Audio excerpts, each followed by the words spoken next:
Hey folks, it's Star Wars Story. I haven't seen you in so long. Wow. Let's pretend this is the first transmission of the evening. Oh, honestly, listen, I got some news. This channel is going. I'm tired of this bukkake. I, you know, I've been saying for many months now. Oh my gosh! Actually, first and foremost, is this not? This is the first. This is the. This is the first broadcast of the year. Is it? Is it not? Have I done one this year? Excluding the previous two this evening. No, is this the first night I'm doing it? Wow. Wow, we were. That's I don't know, but I hope you guys were all right. I am. What the hell? Oh, that is so fucking stupid. I've just sent everyone in my Discord an invite to join my Discord, which makes no sense. I hope you guys are doing all right. I've been saying for the slogan of this channel has been for the longest time that we something always goes wrong during a live stream, and in this case it was connection problems. But I hope you guys are okay. I hope you guys are doing well. Let's see. Rubber baby buggy bumpers. Let me see. I'm going to share with you guys. Hey, AG, good to have you, buddy. I'm going to share you guys my Discord if you guys want to join. Yeah, dude, I'm very sorry about the buggy stream, but you should know me by now. In fact, from now on, guys, whenever it says I go live, just ignore it because you'll see another pop-up of the same nature in about 10 minutes after that, and then another 10 minutes after that. So it takes me about 3 times to get it right. But I hope you guys are doing all right. I hope you guys are doing well. Let me see. I might change the date of these live streams as well because Friday, as my friend adequately put it, nobody's about on Fridays, or they shouldn't be. Most people go out and do things. Us lot, we are the outcasts of society. We like to stay in on a Friday instead of going clubbing and stuff. So, yeah, I might change the stream dates. Perhaps Wednesdays or Mondays. Mondays might be a good a day to sort of kick off the week. Have a nice stream on a Monday. I believe Hello Greedo does his on Mondays, but I haven't been able to watch his in a while because I'm in bed at a decent time, and I live in the UK and he lives in the US. So by the time he streams, it's like 3 a.m. here. So I haven't. No, it's been a while for me. But I hope you guys are all right.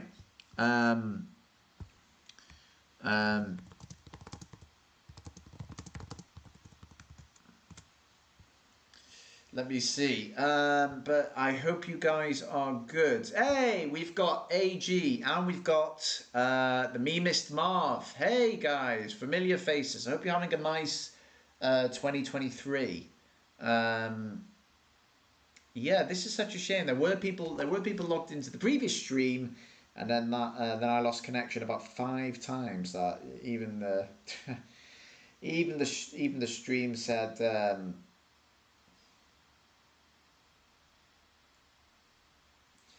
But anyway, how are you guys doing? What was I saying? I was saying in the previous stream that I am so excited for The Mandalorian Season 3, just because of the Jedi Temple scene that was teased, which is amazing because I thought that would have been the last we saw of it. I genuinely thought that Luke had unlocked just enough memory from Grogu for him to sort of go on a hunt to find out who saved him, or But the fact that we're seeing that scene, I think they'll unlock a bit more of Grogu. Oh, okay. Yes, I can, AG. Um, I I can't remember what the file or folder's called. But I'll have to find that. Or equally, maybe it's in our Discord chat. You know, maybe it's if you scroll up. I don't know. I'll have a look later, my friend. But I appreciate your dedication and work towards it. Oh, cool. The Memis Marv got his Star Wars Celebration tickets. Cool, man. Yeah, cool, cool.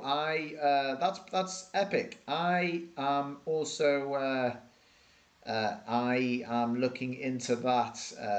So we will see. Hey, Devon. Hey, how you doing, buddy? Um,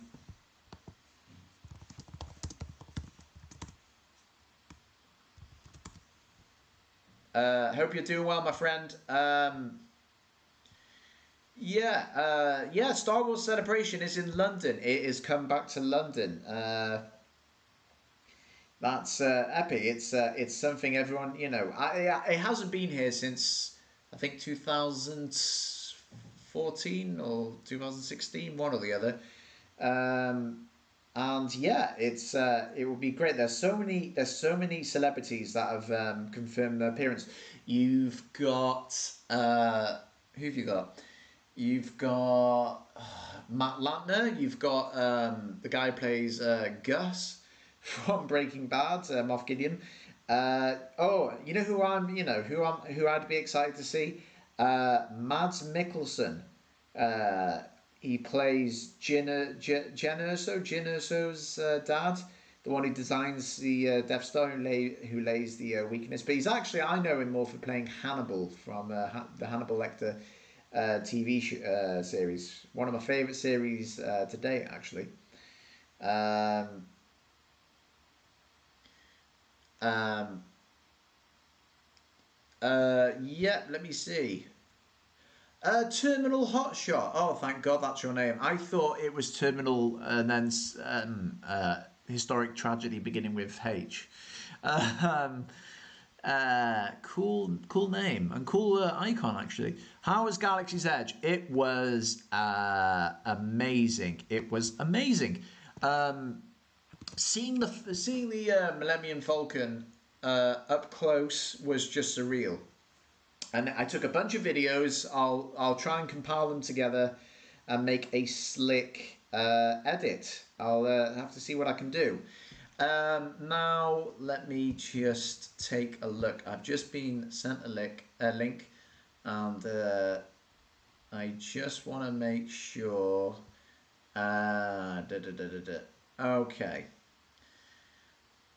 Okay. So yeah. Okay. You know what? I will share this link because I believe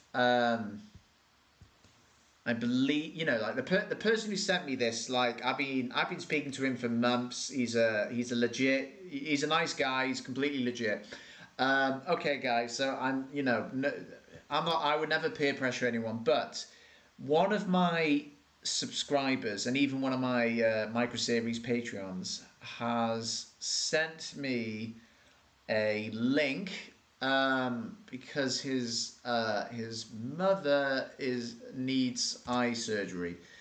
It's up to you whether you donate or not. I personally will donate just because I'm gonna give something back.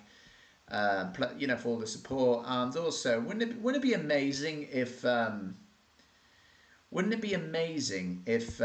we reached the goal and made a difference? That would just be epic. Imagine changing someone's life, like someone you'll never even meet. Um, that'd be awesome, and that's what I'm gonna do. So I'm gonna kick things off and donate. Um, there you go. Let me see. I'm not gonna display my name though. I'm gonna whichever one I donate is gonna be anonymous to the other people. So yeah, if you guys have some beer money that you or something some crap you were gonna waste it on this weekend, put it to a good cause. Help someone with a cataract eye surgery. It's what the Jedi would do. But that doesn't mean my in the most respectful way, my channel isn't gonna turn into like a hotbed of everyone's different GoFundMe projects. So yeah, I'm feeling generous. AG says he's jealous that I got to go. About the celebration, because the official Star Wars activities never come to Hong Kong. That is interesting, and I tell you what, AG, if I do go to this celebration, and there's a high chance I will be going. If I do go to this thing, and I get a chance to speak to the panel, because they let audiences ask questions, I will bring this up. I'll say I've got some friends, some Star Wars friends, who live in Hong Kong, and celebration never goes there. Let's maybe I'll put in a good word for you. We'll see what can happen. We will see. Anakin Skinwalker, what a creepy name. But hello, my friends. Skinwalker has also shown an interest in the microseries project, potentially color correcting characters. I may have to speak to you, Skinwalker, about the method of color correcting, because I think you're halfway there, but we're not quite there yet to begin. But yes, I appreciate it. If anyone else wants to join the creative team, join us on Discord. Yeah, I need as many digital artists, people who can use Photoshop or Premiere Pro, who want to tackle sequences, color corrections, and yeah, we can bring this thing a lot closer to premiering. So that would be epic. Isn't it amazing how my laptop's working now just because I moved it a lot closer to the window? How sad is that? It's yeah. But a new person, Page Rec, I don't know. Hey, have you seen any Rick Warnley's YouTube stuff? Bunch of great videos on Star Wars. No, I have not. Rick Warnley, let's give him a gander. If you don't know what gander is, it is a British term for having a look. Let's see.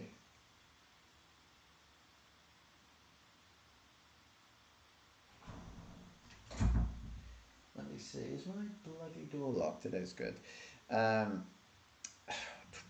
Let me see. What's his name? Rick Warnley. Rick. Oh shit! No way. Are you kidding me? Are you kidding me? Why is my live stream? Why is my live stream icon on YouTube my YouTube banner? I swear I changed it to a guy trying to kill Pong Krell on the telly. It doesn't matter. What do you guys think of my new banner? My channel has a new it has a new banner. It's designed by Crimson Mall, actually, but it's like some of the highlights of my my best edits. Let me see. I keep getting distracted. Right. Rick Warnley, Star Wars. Right. The fact that this came. Wow, he's got 8,000. He's got 8,000 subs. He's off to a good start. How to watch Star Wars Part 1. The prequels are better movies than you deserve. Okay. How to watch Star Wars Part 2. The special editions. You know what the problem is for me? His channel is sort of a bit of everything, and my I'd like to subscribe, but like I don't want to get notifications about like Woody Allen or something else. I just want Star Wars stuff. But I tell you, but I'll check him out. Oh, he British, innit? Yeah, well done, Pagrek. Dr. Mad Studio says, hello, Hammerheads. Greetings from Britain. Hey, a fellow British boy. I love your icon. It's Crazy Yoda. Where are you from, Dr. Mad Studio, then? Where are you from, or where do you live? I'm not talking about the actual address. I just mean the country or region or county. What's the postcode? What's your what are the last three digits on your credit card? You know, these small questions are the important ones. um, oh man, let me see. Um, there is a channel I do recommend you checking it out. You know, um, let's see. There's a channel called, I think he's called Weird Pigeon Productions, right? Weird Pigeon Productions. He talks about, it's weird. He talks about the behind the scenes Star Wars stuff that's in Star Wars. So like, okay, I will check that out. Pag. Pay. What is your name? How do you pronounce it? Every time Star Wars quotes itself. Okay, that's cool. I'll check that out.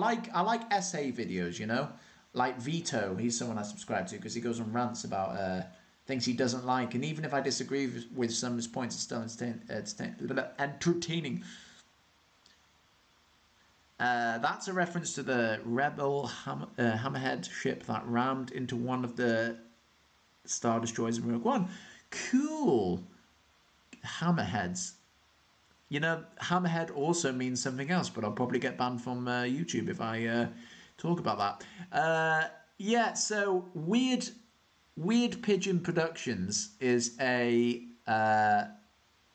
great is a YouTuber. He for instance he did an in-depth video about how like stormtrooper helmet designs have changed throughout the years, like the small, subtle, intricate differences between, say, the stormtroopers in Empire Strikes Back and stormtroopers in A New Hope and stormtroopers in Return of the Jedi, or the mouth markings. And then he's done the same with, I think he's done the same with Vader's helmet, how the helmet evolved, how it's very slightly different. Things you never even, things you never really consider before. So yeah, check out Weird Pigeon Productions, and if you do, tell him Star Wars Story sent you, because because I'd like to, perhaps I'll collaborate with him sometime. I'd like to team up with him. He does his homework quite well. Marge Studio lives in Merseyside, not far from Liverpool, where the Beatles came from. That is cool, I was going to call you Merseyside then. That's cool, Dr. Marge Studio. I've got relatives. Well, I say relatives. They're practically family, but they come from Liverpool. Liverpool. I've got some Scouse mates. Some Scouse. Friends and fellas, they're good. They're good guys. You know, it's funny. I support football Liverpool team, not because I watch football. I really don't, but because all my friends do. So I have to, just through association. Pag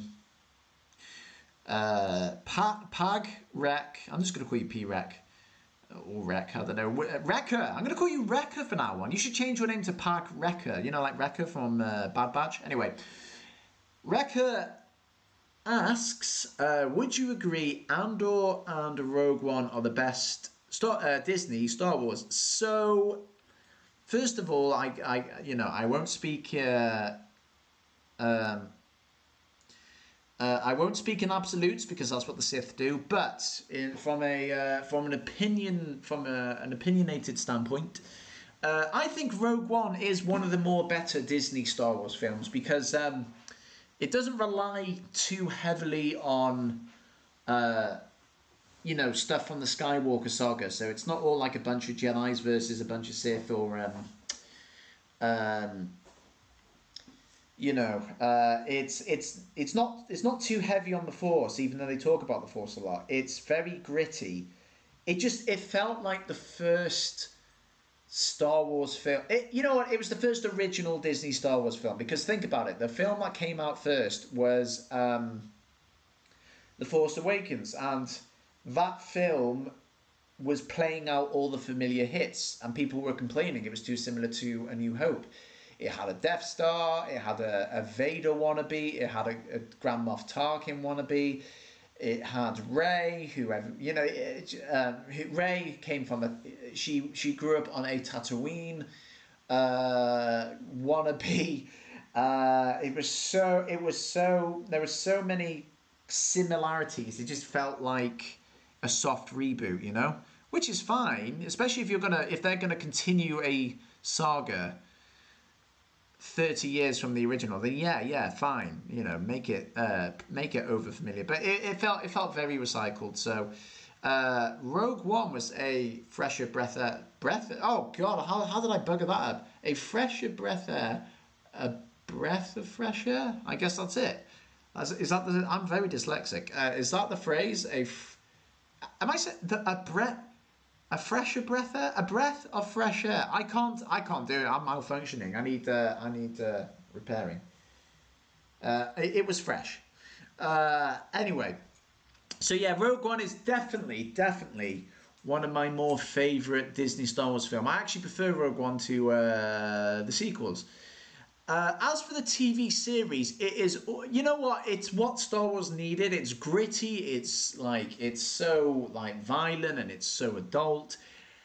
There are episodes where nothing happens and there's a lot of talking, and I get that they have to set things up, but come on, every it's, I don't want it to become like Game of Thrones, I want it to breath of fresh air. Yeah, perfect. That's how you say it. Oh man. Yeah. So. Yeah, I think it's one of the more better series. But it's sad when there's some episodes they could have easily trimmed. And that's the thing. Each episode shouldn't feel like filler. It shouldn't. It should feel, exciting and epic. But we'll see. Overall, I give it a solid 8 out of 10, or maybe even a point beyond that. So I'm not even slagging it off. So no, I think both of those are definitely one of the more interesting things to come out of Star Wars. And have you noticed? And this is especially more apparent with the DCEU and everything that's going on there. Have you ever noticed that the best DC films, the best DC Comics movies are the ones that are not interested in selling toys? They are the best ones. Have you ever noticed? I mean, look, when Joel Schumacher, the director of Batman Forever and Batman and Robin, when he directed Batman and Robin, he was told by the studio to make it more, a word he'd never heard before apparently, toyetic. Toyetic, not toydarian, only money. No, toyetic, which I guess in showbiz terms, it means make the scenery and the villains and everything look like action figures, that toys that will sell.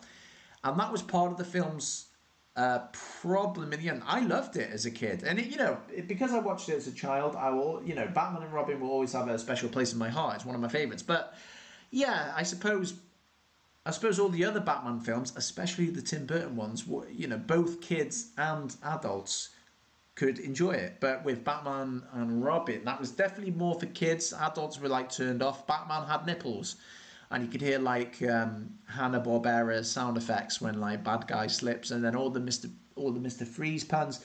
It was too much. And anyway, the point I'm making is when you try and sell toys before you make a good story, you're gonna have problems.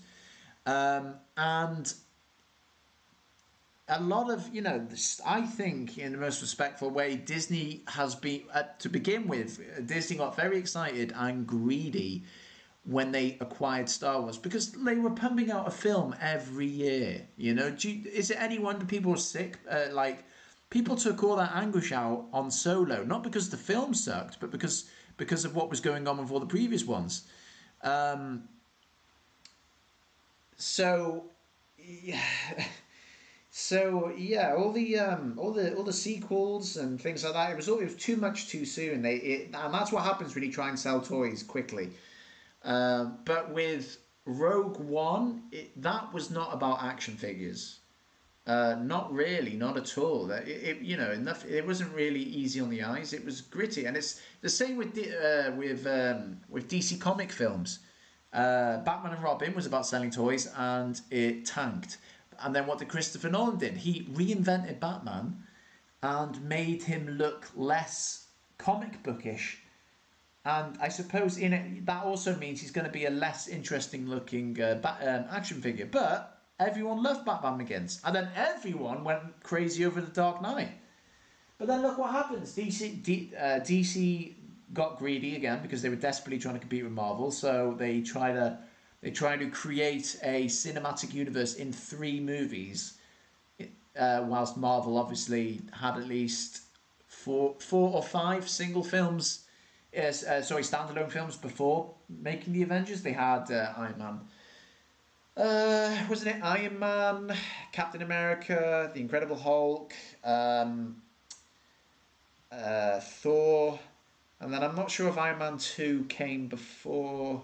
No, it did, yeah, it came before Avengers, I think, yeah. So 5 films, and then Avengers. It felt earned. It was like a well-deserved team-up film. But what did the DCEU do, again, just to compete? They did 1 film. No, they did Man of Steel, which was, you know, it was off to it was. So, some people didn't like Man of Steel. I thought it was okay. I liked it, but then again, I've never really watched the other Superman films. And then Suicide Squad, which everyone hated. I personally don't mind Jared Leto's Joker, but that's a whole other thing. And then yeah, the studio got in the way of Zack Snyder, and yeah, straight away the 3rd film was bloody Batman v Superman. Like, are you kidding me? The Batman should have had his own film first. Wouldn't it be, we should have seen Ben Affleck's Batman long before he faced off against Superman. But no, they rushed, and look what happens. Now they have a history of bad movies, which they'll, you know, you can't ever. And they're trying to wipe the slate clean now with is it James Gunn who's rebooting the DCEU, although I suppose they'll call it something else maybe. But it's a mess. It's a mess, and that's what happens when you focus on selling merch before a concise story. And anyway, the whole point of all this is that Andor is not about selling merch. It cares about its story. It's taking risks. It's saying, look, you know, like most of the Star Wars fan base loves the Force, Jedi, lightsabers, Sith, bounty hunters, all that. But they're not doing that. They are focusing on a gritty war story. You know, there's a lot of references to George Lucas's early works, like what's that film called? TK. Is it TX? Yeah, TX 118, which I'm embarrassed to say I've still not seen, but I will. Let's read these comments. So yeah, Pack Wrecker, that's your name now, says Zack Snyder was making something special in his opinion, then the studio got in his way. Yeah, I'm not sure if. I mean, that's part of the reason, but I've also heard that Zack Snyder walked away because of a personal tragedy with his daughter or adopted daughter. So I don't know if the timing just fell apart as well and the studio just carried on. I have no idea, but I think that might be the case. Hey, King5942, it's been a while. He says, hey, Story, how's it going? I saw Way of Water twice. It was great. Yes, Avatar The Way of Water was good. It was, I enjoyed it. One thing I found weird about it, and then afterwards, I'm glad it wasn't just me that thought this.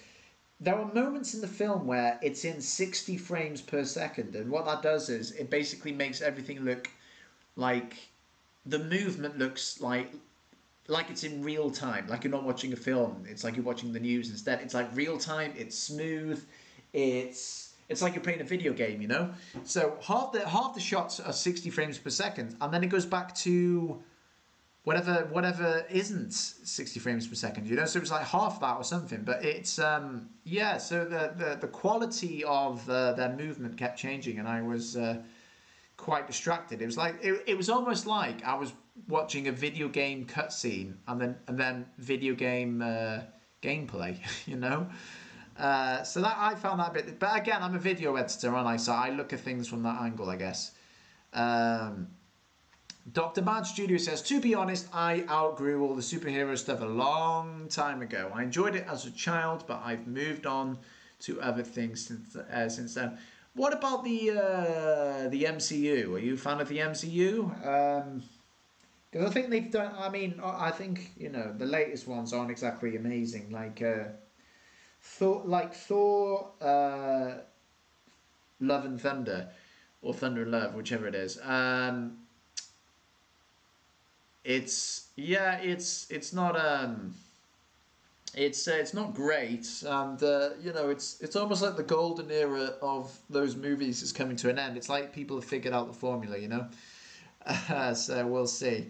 I think the last really good MCU film might have been well, I haven't seen Wakanda Forever yet. I'm going to watch that at some point, maybe tonight. The last one could have been No Way Home, Spider-Man No Way Home. That was fantastic. WandaVision was okay. Not WandaVision.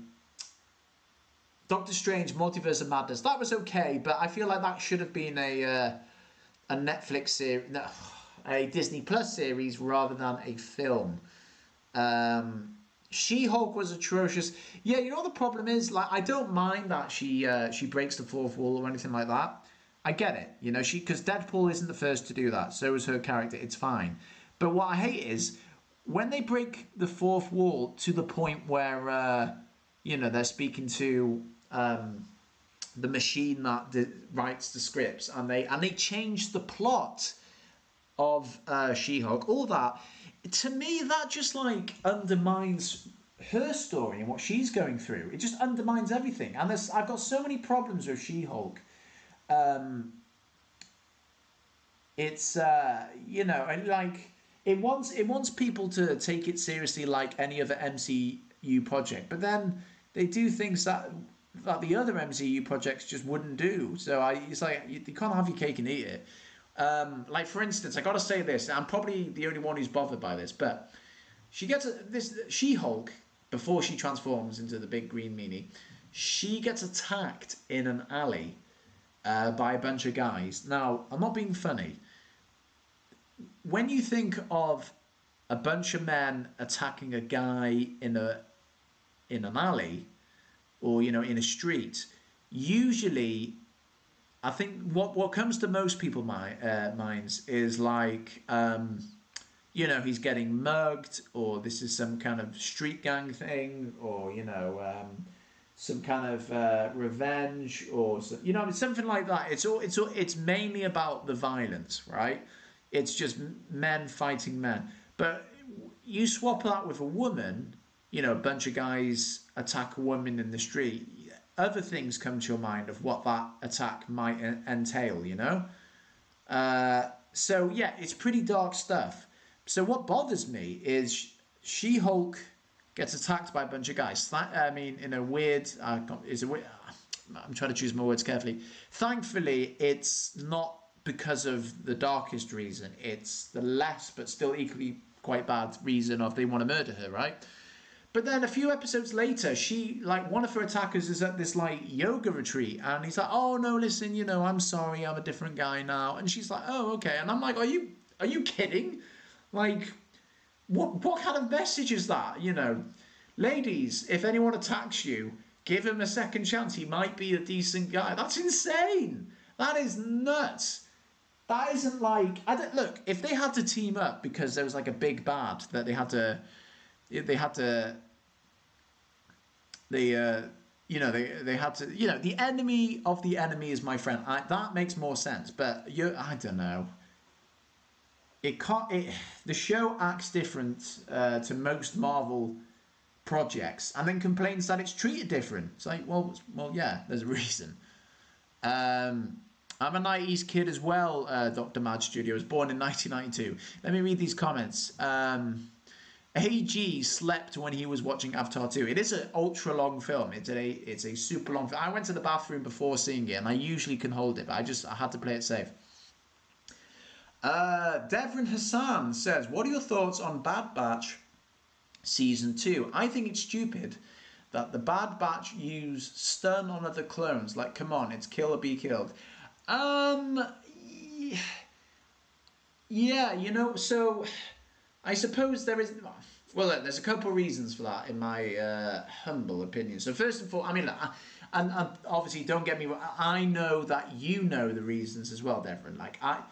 You know that it's because they're clones and they don't have their inhibitor chips, so therefore they still feel bad for shooting their previous brothers and all that. That's fine. Unless I'm mistaken, in the last episode, did Wrecker start firing normal bullets at clones? I could be wrong, but I think he did, or I thought he did. I could be wrong, but even if he didn't, I suppose I think stunning enemies, for all intents and purposes, might as well be. It's the same equivalent to shooting them, because when they get stunned, they're not getting back up in that fight. So I don't think I don't see any cons with stunning enemies, other than they'll be a bit braver when trying to kill you, because they know you're not going to return that threat. But for the purposes of the immediate fight, yeah, I'd say stunning. It makes as much sense as a blaster, you know. Now here's one thing I don't get. In the Clone Wars, Palpatine killed the Zillo Beast, and they're going to clone the creature, and I think they want to extract its armor for his own purposes. You know, like maybe creating stronger armor for his stormtroopers. But you never see that come into play. You know, one hit from a blaster, and and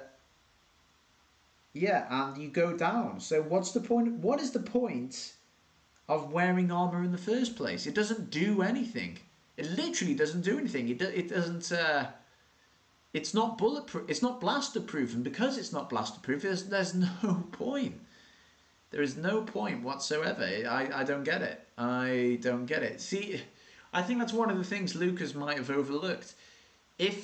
Imagine if in the prequels all the blaster bolts were the same color, right? They were all blue. They were all blue, and then halfway through the Clone Wars or something, the armor is a bit more impenetrable, so they update the blasters too, and then the blasters are now red because they're stronger. It's like a more powerful Kaibo or whatever they use in the middle. But yeah, that's my thought process. I don't know, but you know, there is one key reason why.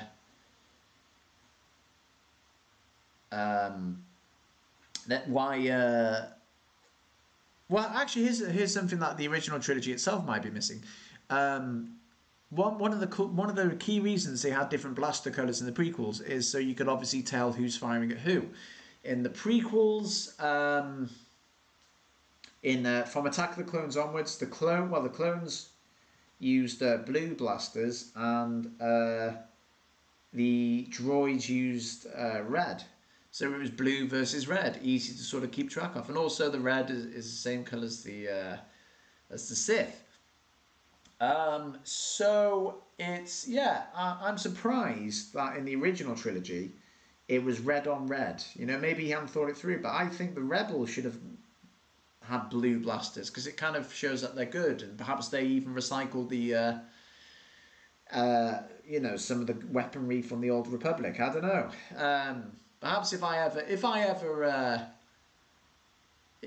ever get round to editing the original trilogy, I might change the blaster fire from the Rebels from red to something like a green or blue. I don't know. Wow. Anakin Skinwalker is a baby compared to us because he was born in 2005. Same year as Revenge of the Sith. That was a great year to be born. Although I suppose the sad thing is you missed the hype surrounding Revenge of the Sith. Dude, my first experience with when I went to America, I went to New York City. It was 2004 or 2005. And there were Revenge of the Sith merch everywhere. I went to Toys R Us. Everything was everything was Revenge of the Sith. It was insane. It was just amazing. It was so cool. Um, it was like, yeah, it was what a time to be alive, you know. I don't know if I saw Phantom Menace in the cinema. I really don't. I have no idea. I don't think I did because I have no memory of it, which is weird because that film. I remember having it on VHS and stuff, but yeah, it was just crazy. And I hope I saw it in theaters, but maybe I didn't. But I remember seeing Attack of the Clones, and I definitely remember seeing Revenge of the Sith. That's something I won't forget anytime soon. Um, yeah, they never followed up on cloning the Zillo Beast. I wonder if we'll see some reference to that in the Bad Batch season 2 because the Camino's gone. All the clones have been rounded up, and no, all the cloners have been rounded up and repurposed. So who knows? Maybe we'll see like a baby Zillo Beast or something. Um, yeah. So a lot of us are talking about when we found Star Wars. The Phantom Menace was Dr. Mad Studios' first Star Wars film, and he can still remember the day his dad took him to the local Odeon, that's a movie theatre here in Britain, all those years ago in 1999. Cool. I may have seen it in the cinema. Who knows? I might have. I just can't remember. Anakin Skinwalker says that his papa showed him all the original VHSs of the original trilogy, so I saw it all unaltered. That's pretty cool. That's an epic way to see it. Um, yeah, I wonder what I'll show my kids if I ever have kids. Um, will I show them the special editions? Will I show them a fan edit of mine, like so, sort of like a headcanon thing, or will I just show them the original theatrical, Project 4K 77's original trilogy, which is the closest we'll ever come to a 4K copy. Um, so we'll see. Let me just grab a my drink. Give me 1 second. Give me 1 second. It's exhausting talking non-stop. It's tiring. Here we go. Whew. Ah, magnifique. Hey, speaking of fan edits though, speaking of things you should look out for. Snoke is actually the Zilla Beast. Very nice theory, Wrecker. Mm. Bit,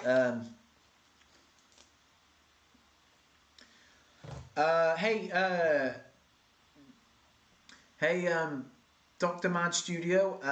You know what order I recommend? And I'm actually going to coin this. This is called the Sky Guy viewing order. I'm going to make a video on this. Anakin Skinwalker says, my girlfriend doesn't like Star Wars, so I must execute Order 66. You don't have a girlfriend. Nobody in this chat has a girlfriend. You understand? We are all the unwanted, the unloved, because we love Star Wars too much. Rekka also said that Tartovsky's Clone Wars, it's the 20th, this year it's the 20th anniversary of Genndy Tarkovsky's Star Wars Clone Wars series. I recorded every episode of it in the VHS back in the day. That's cool, man. Good for you. Yes, I did, Devin. I sent you a message. I'm joking, Skinwalker. Relax, my friend. I tease. Yes, I did, Devin. Appreciate that, guys. If you ever find any Star Wars microseries fan art, send me a link because I might be able to get in contact with the artists and they could join the microseries team. So it's always worth a go. Right, let me tell you about the Sky Guy viewing order. If you want to introduce Star Wars to your kids in the most epic way, look, what is the most epic thing in the Skywalker saga? I think we can all agree the most epic thing is the I am your father reveal in Empire Strikes Back. Because, I mean, apart from the fact that a billion films have done like carbon copies or parodies of that scene, it's probably one of the first films to have a plot twist of that particular nature. That is why it was effective. It wasn't even a cliche then. It set that trend, you know? So if we can all agree that that reveal is arguably one of the more important moments in the original trilogy and in cinematic history, then we have to work around that. So this is why I recommend you introduce people to Star Wars. And well, I suppose when I say this order, this is actually for people who have no idea about the, I am your father. No one knows who Luke's father is, right? So, this is the order you should introduce kids to Star Wars. You start them on episode 1, where they meet, Obi-Wan, Qui-Gon, Anakin, Jar Jar, all that. It's great. And then you show them episode 2. You show them episode 2, Attack of the Clones, the Clone Wars start. Then this is a bit trickier because there's a TV show. You can show them the microseries, even though that's technically not canon. But well, actually, hopefully by the time, maybe once my canon edit's out, you show them that because that corresponds quite nicely with the 3D show. You show them my canon edit, but then you show them the chronological viewing order of the 3D Clone Wars show, right? But you skip the Mortis arc. You skip that because that is a spoiler. That is literally a spoiler. I've actually made a spoiler-free version of that episode, so maybe you could show them that instead.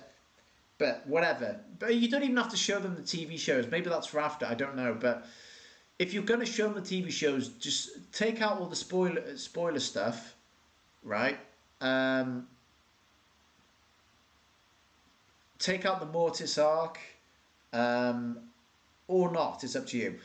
Then, it gets a bit tricky. Then you skip episode 3. This is the most important thing. You skip episode 3.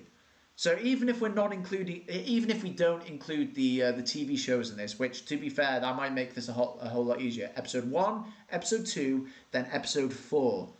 And by this point now, you've gone from Anakin and Padme and Obi-Wan and the Clone Wars have begun to this kid called Luke on Tatooine, and he's saying, you fought in the Clone Wars? And it's like, what? What happened? The Clone Wars are over. We just saw it begin. What? The kids will have so many questions, and then they're going to get an answer from an old Obi-Wan who says, a young Jedi named Darth Vader, who was a pupil of mine until he turned to evil. He betrayed and murdered your father. And by this point now, the kids are going to hate Darth Vader. They're going to hate him. They're going to hate him because they killed who's arguably becoming their most favourite character, Anakin. So episode 1, episode 2, then episode 4. Then you show them episode 5. You show them episode 5, and by this point, they love Anakin, they hate Vader, and then it comes the big plot twist of I am your father, and then it all falls into place. You're like, oh my god, what, you know, like what? How is this happening? What the hell? It's just absolutely insane. And then it gets a bit tricky again. Then, so you show them that, and then you show them episode 3, because the kid will have a million questions. Then you finally show them Revenge of the Sith, and you see Anakin's fall, and the kids are heartbroken because how did this happen? And they know it's coming, and it's dread, but they don't know about Order 66, and that's horrible. And then maybe you could show them like the Mortis arc, or or something, you know, and it all builds up, it all adds up, and basically by the time they get to Return of the Jedi, they will and they know that Vader killed younglings and things. They will assume that Vader is beyond redemption. They'll have the same outlook as Obi-Wan and Yoda. And then when Vader returns, saves Luke and returns to Anakin and all that, and then they finally see that Force spirit at the end. Like all the kids, it's like that would feel full circle. So that's the order I'm going to show the kids in. But what's cool is once they find out I am your father, then you purposefully show them all the things that make Anakin seem worse. So you can show them Rebels when he's Darth Vader and, you know, fighting Ahsoka. You can show them the Mortis arc. You can show them Kenobi, the TV show Kenobi, where Anakin's still the villain at the end. It's just great, you know. You can really up the ante with this Anakin's an evil guy thing. And then by the time you get to Return of the Jedi, it's like that would be a plot twist in itself, you know. It's they'll be shocked. So that's my running order. That's my thing. But I will say this: I'm not a fan of these TV shows and, you know, these TV shows that reveal Vader and Anakin are the same thing. Look, everyone knows Anakin's Vader because it's like pop culture relevance. Everyone knows I am your father and all that, right? Even if they've never seen Star Wars, they know Vader's Anakin. It's just, you can't hide that. It's such public knowledge. But I was gonna have a point there. Hang on. Oh yeah. So one thing I hate is when shows openly admit that Vader's Anakin, because that's a spoiler for The Empire Strikes Back if you're watching it in chronological order. So when Ahsoka's fighting Vader and she calls him Anakin, for people who've seen everything up till then, fine, it makes sense. But for new fans, it is a spoiler. What I would have had to do is I would have had them both imply that he's Anakin without saying it. And they did that at the start. They did that at the start of Rebels Season 2. Vader says to Palpatine, "I believe the apprentice of Anakin Skywalker lives and is in league with these rebels." Right? Perfect. To me, that is no different than The Empire Strikes Back. They talk about Anakin without saying the obvious that he was Anakin. So it's great. It's like an elephant in the room they don't address. And they could have done that for the rest of the episode. That would have been great. But I know that, you know, I think the problem is, and I've been saying this for a long time, Disney think about the short-term rewards, you know?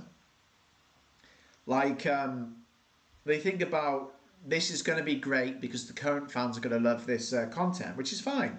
But like, just if they just took a breather and said, "Hang on, why don't you think about this show in the context of 10 years from now?" You know, like, imagine a kid's getting into this show and he doesn't know, and you've just spoiled that.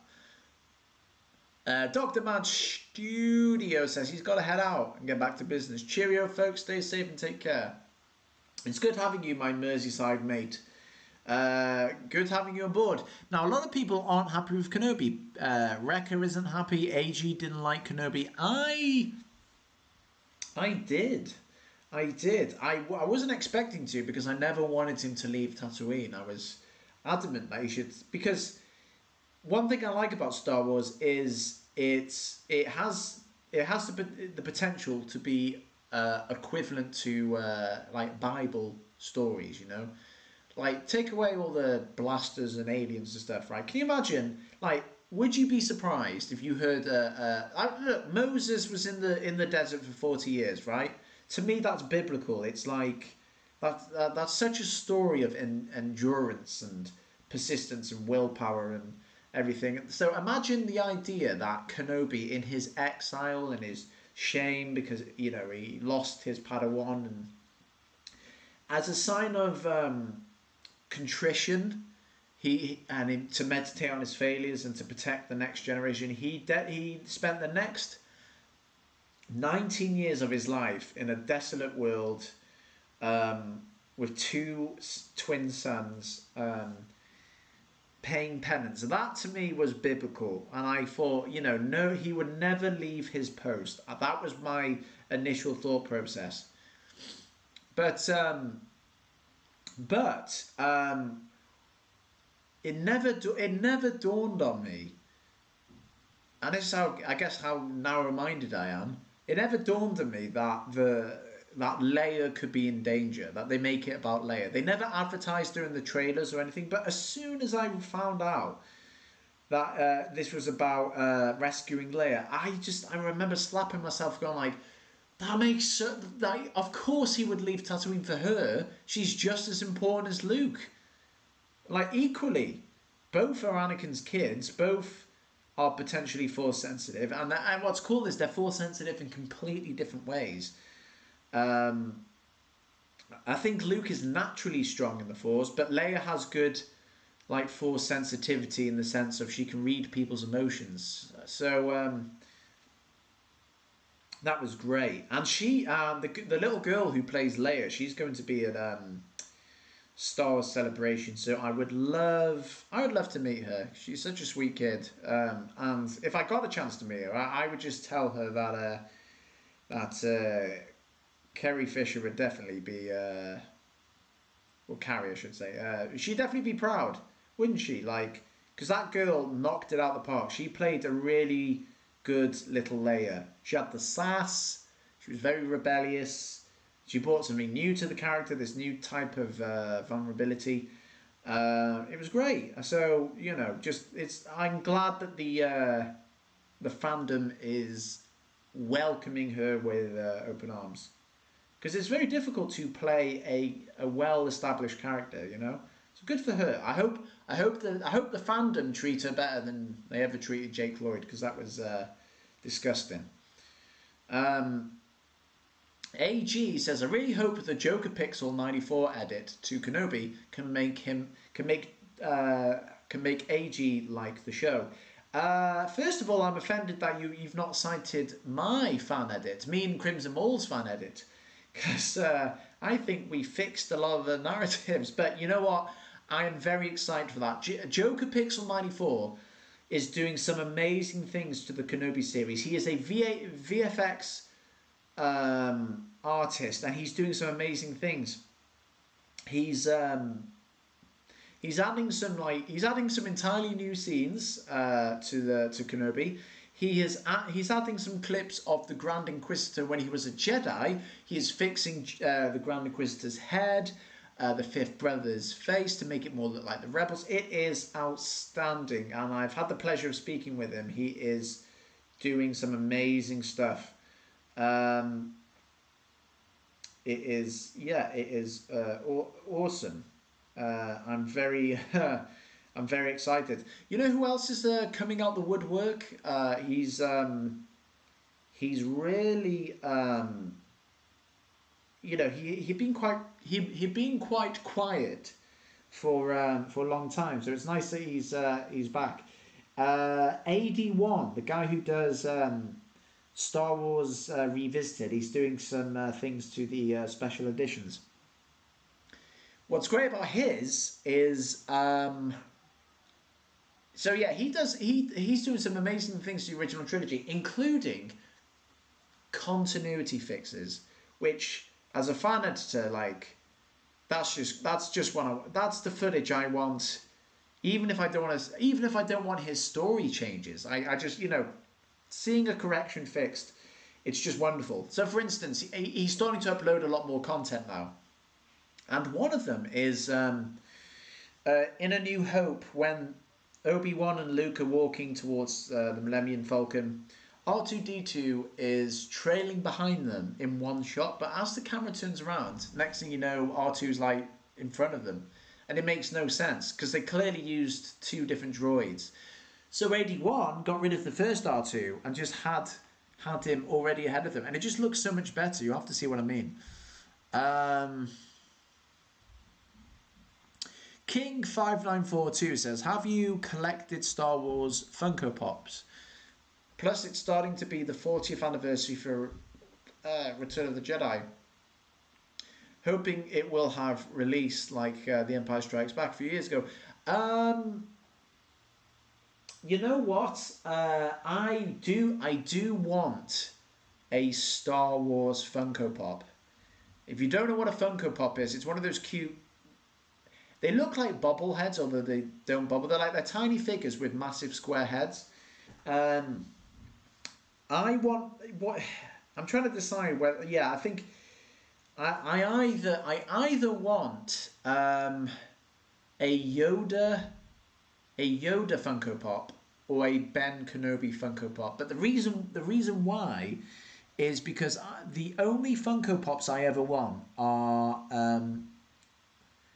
characters from different franchises that are, I guess, like the Mr. Miyagi of different franchises, you know, like old, wise mentors. So I only possess one Funko Pop, and it's Uncle Iroh from Avatar The Last Airbender.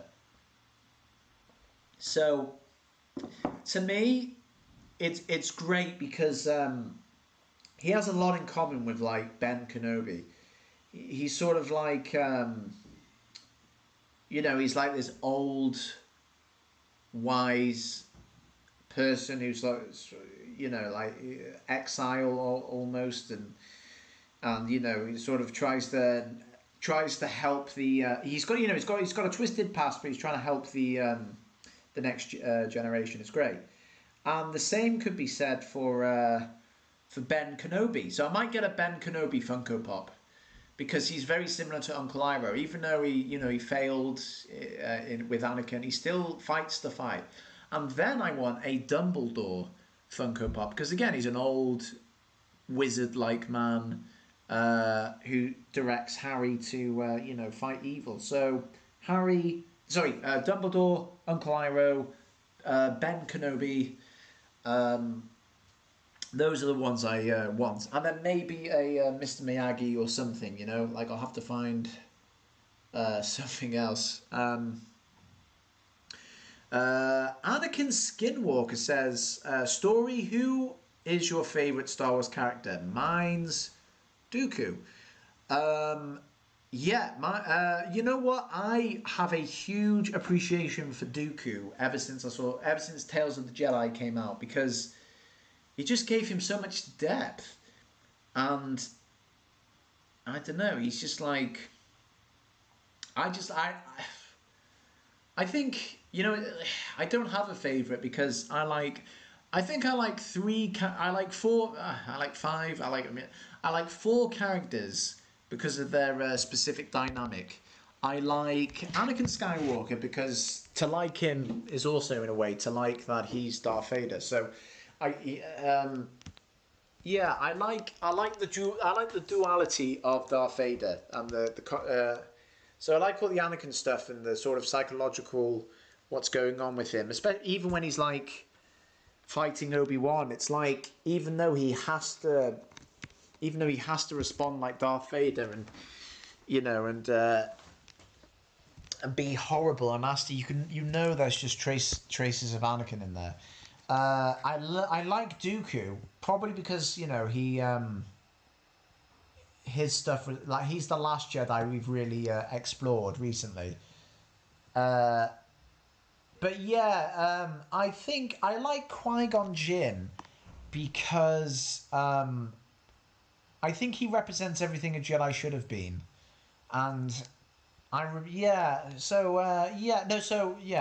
know. The problem is, though, the character hasn't been explored a lot. So even though I love Qui-Gon Jinn, it's like, I guess there's a limit to how much I can like a character, because he's only in.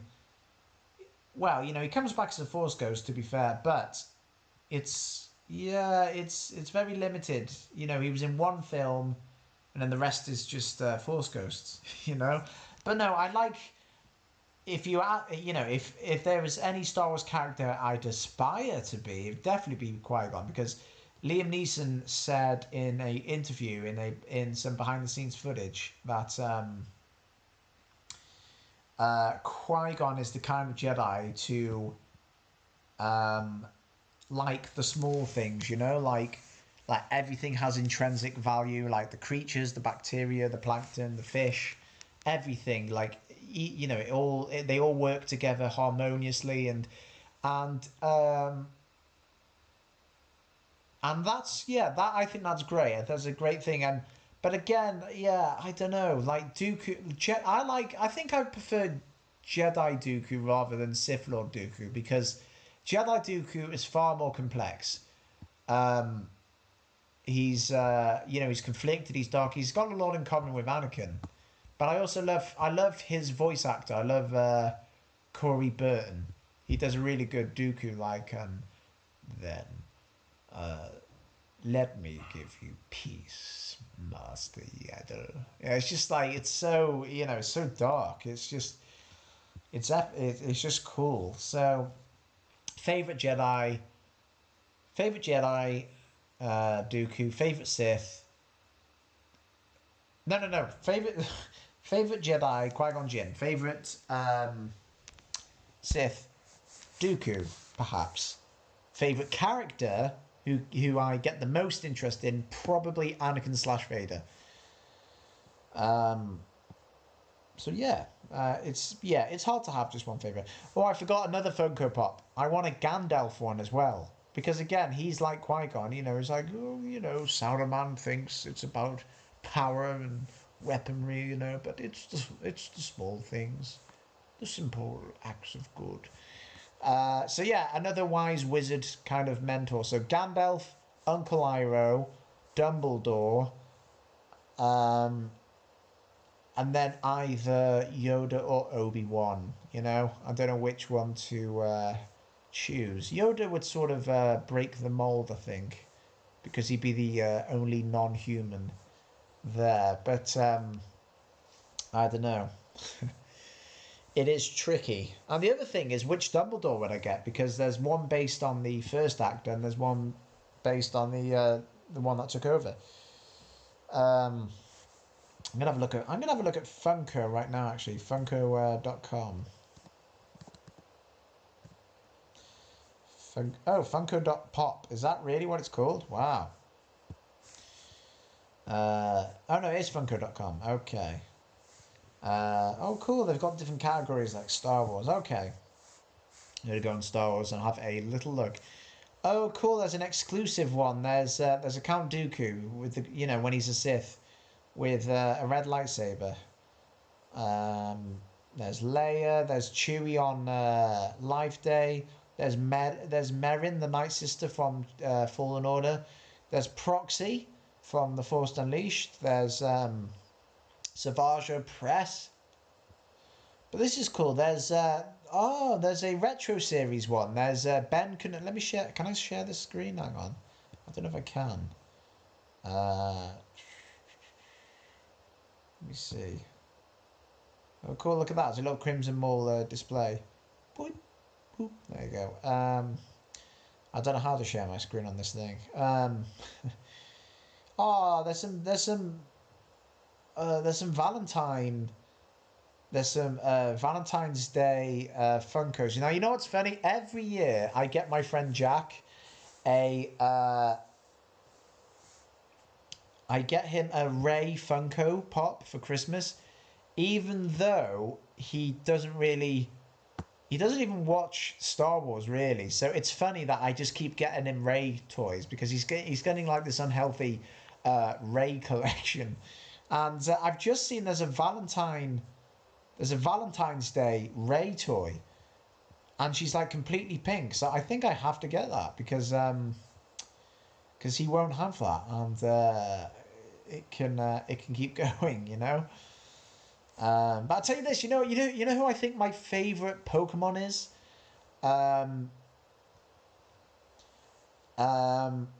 My favorite Pokemon, I think, is Metapod, because I look like a Metapod. I have like a really pointy chin and nose. It's very similar. Um, oh, dude, don't tell me. I can't get a Ray Funko Pop in Europe. Is that right? Oh, that sucks. I really wanted to Valentine's Day. Oh no, you can. Can I? Oh, there you go. It's 13. It's 13 pounds, but it's also 13 bucks. Um,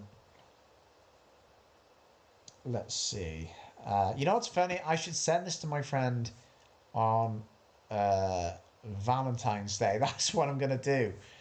That is perfect. That's what I'm doing. A Ray Valentine's Day. That is hilarious. Um, I'm gonna send him that. But I'm gonna see what else we got. Gandalf. That's what I need. I need a Gandalf Funko to add to my list of mentors. You know. I don't. Yeah. Nothing found in Gandalf. Uh, there should be a Lord of the Rings section, right? I don't know. Let me see these comments. See your comments. Hey, yeah. So Anakin Skinwalker says, "Hey, Story. If you're looking for animations for the micro series project, I suggest you trying. I suggest trying to reach out to Dodge Animations. It's interesting you should say that. So I've seen his stuff, and I know this is going to sound really arrogant, but it's kind of not to my standards. It's pretty cool, and it has. I mean, I think the key difference is obviously his is like original footage from scratch, but because he's such a big channel, and because I don't think I can offer him anything. Like he would be doing way more for me than I could ever bring for him. You know, I just don't think he'd be interested. And I don't think I would want him to draw anything. I don't know. I could ask, but I might. I don't know. I just think it's. I think I'm small time compared to him. You know. I all I would get him to do, I guess, is color correction, and then even then, I don't think I could afford him. You know what I mean? I'm best off probably. I'm probably best off finding people who are just sort of up and coming, and I might be able to afford their rates then. You know, sort of tit for tat, whatever the expression is. Movie TV. Let's have a look. Uh, Dragon Ball Z. A lot of Funko, man. Lots of it. HHJK. EFTHIJKL.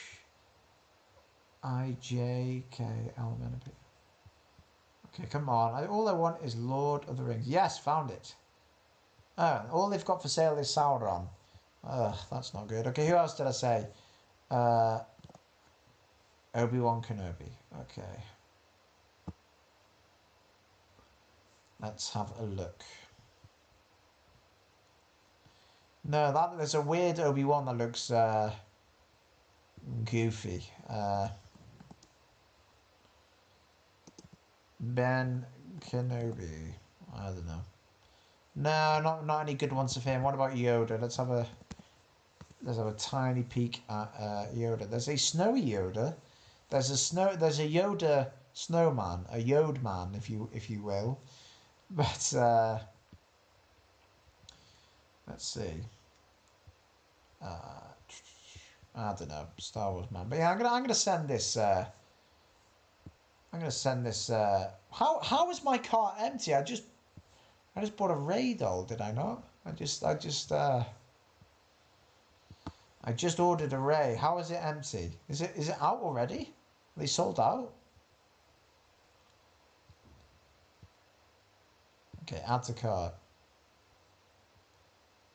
Oh, now it says I've got 2 Rays. Unbelievable. I don't know. Yep, why not? It's my mate's birthday coming up. It's around.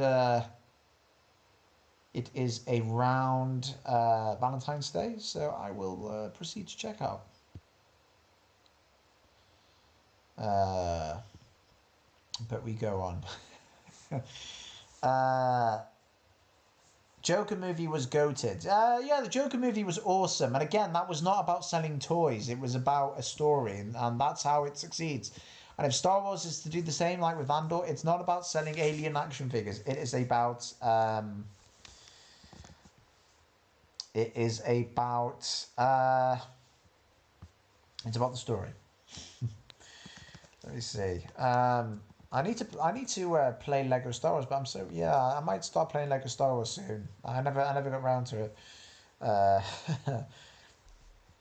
let me see. Um,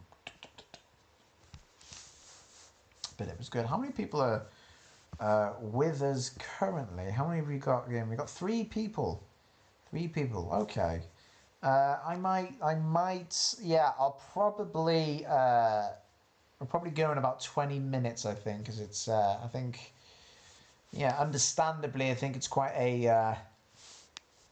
a dry spell. The problem is most of my subscribers are American, so they're not even available at this moment because they're busy, they're in school and stuff.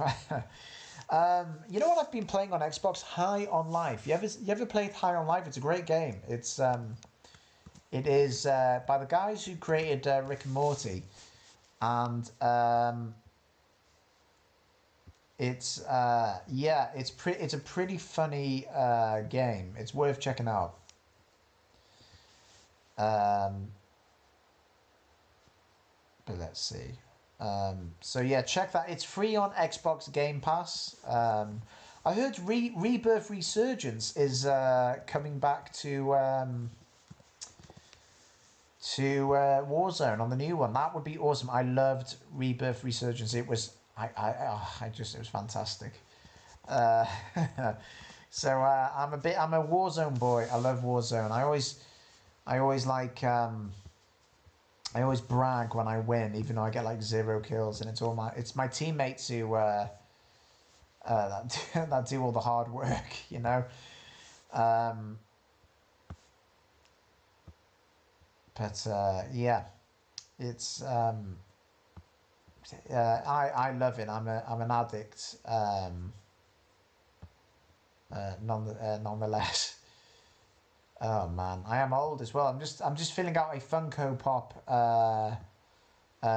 I'm creating an account and I have to put my birth year, and I'm so old, man. I'm 30 now, man. There will be at some there's going to be an edit either today or tomorrow. It's one of my more exciting ones for Revenge of the Sith. So I hope you guys like it. Um, yeah, it's a pretty funny one. It involves Anakin. AG says it is 5. It's 20 to 6 a.m. AG, why do you do this, man? Why are you up so early? Did you even sleep at all, my friend, or have you just woken up early? uh, Anakin Skinwalker says my friend from China just moved to Canada with me. Um, he wants to get into Star Wars. Any words for him? Um, well, first of all, welcome aboard. You're going to be in for a treat. Show him the Sky Guy viewing order. Show him episode 1, 2, 4, 5, 3, then 6. Because I guarantee for first time viewers, that's a rarer viewing order. In fact, maybe no one um, he may be the first person to watch it that way. He'll have such a unique order, and then you can show.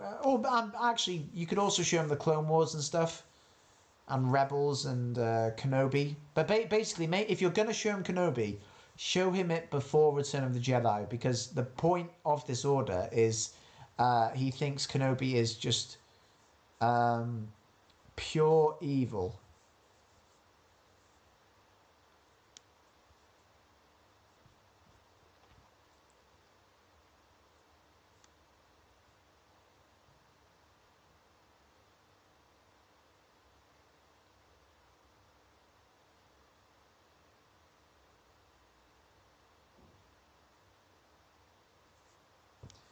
Uh, Oh, I don't think your friend knows Anakin's with it. Yeah, yeah, exactly. So yeah, don't spoil the thing. But that's cool. That's cool. If it's less popular in China, then yeah, keep it a secret. I might make a video soon called the Sky Guy Viewing Order.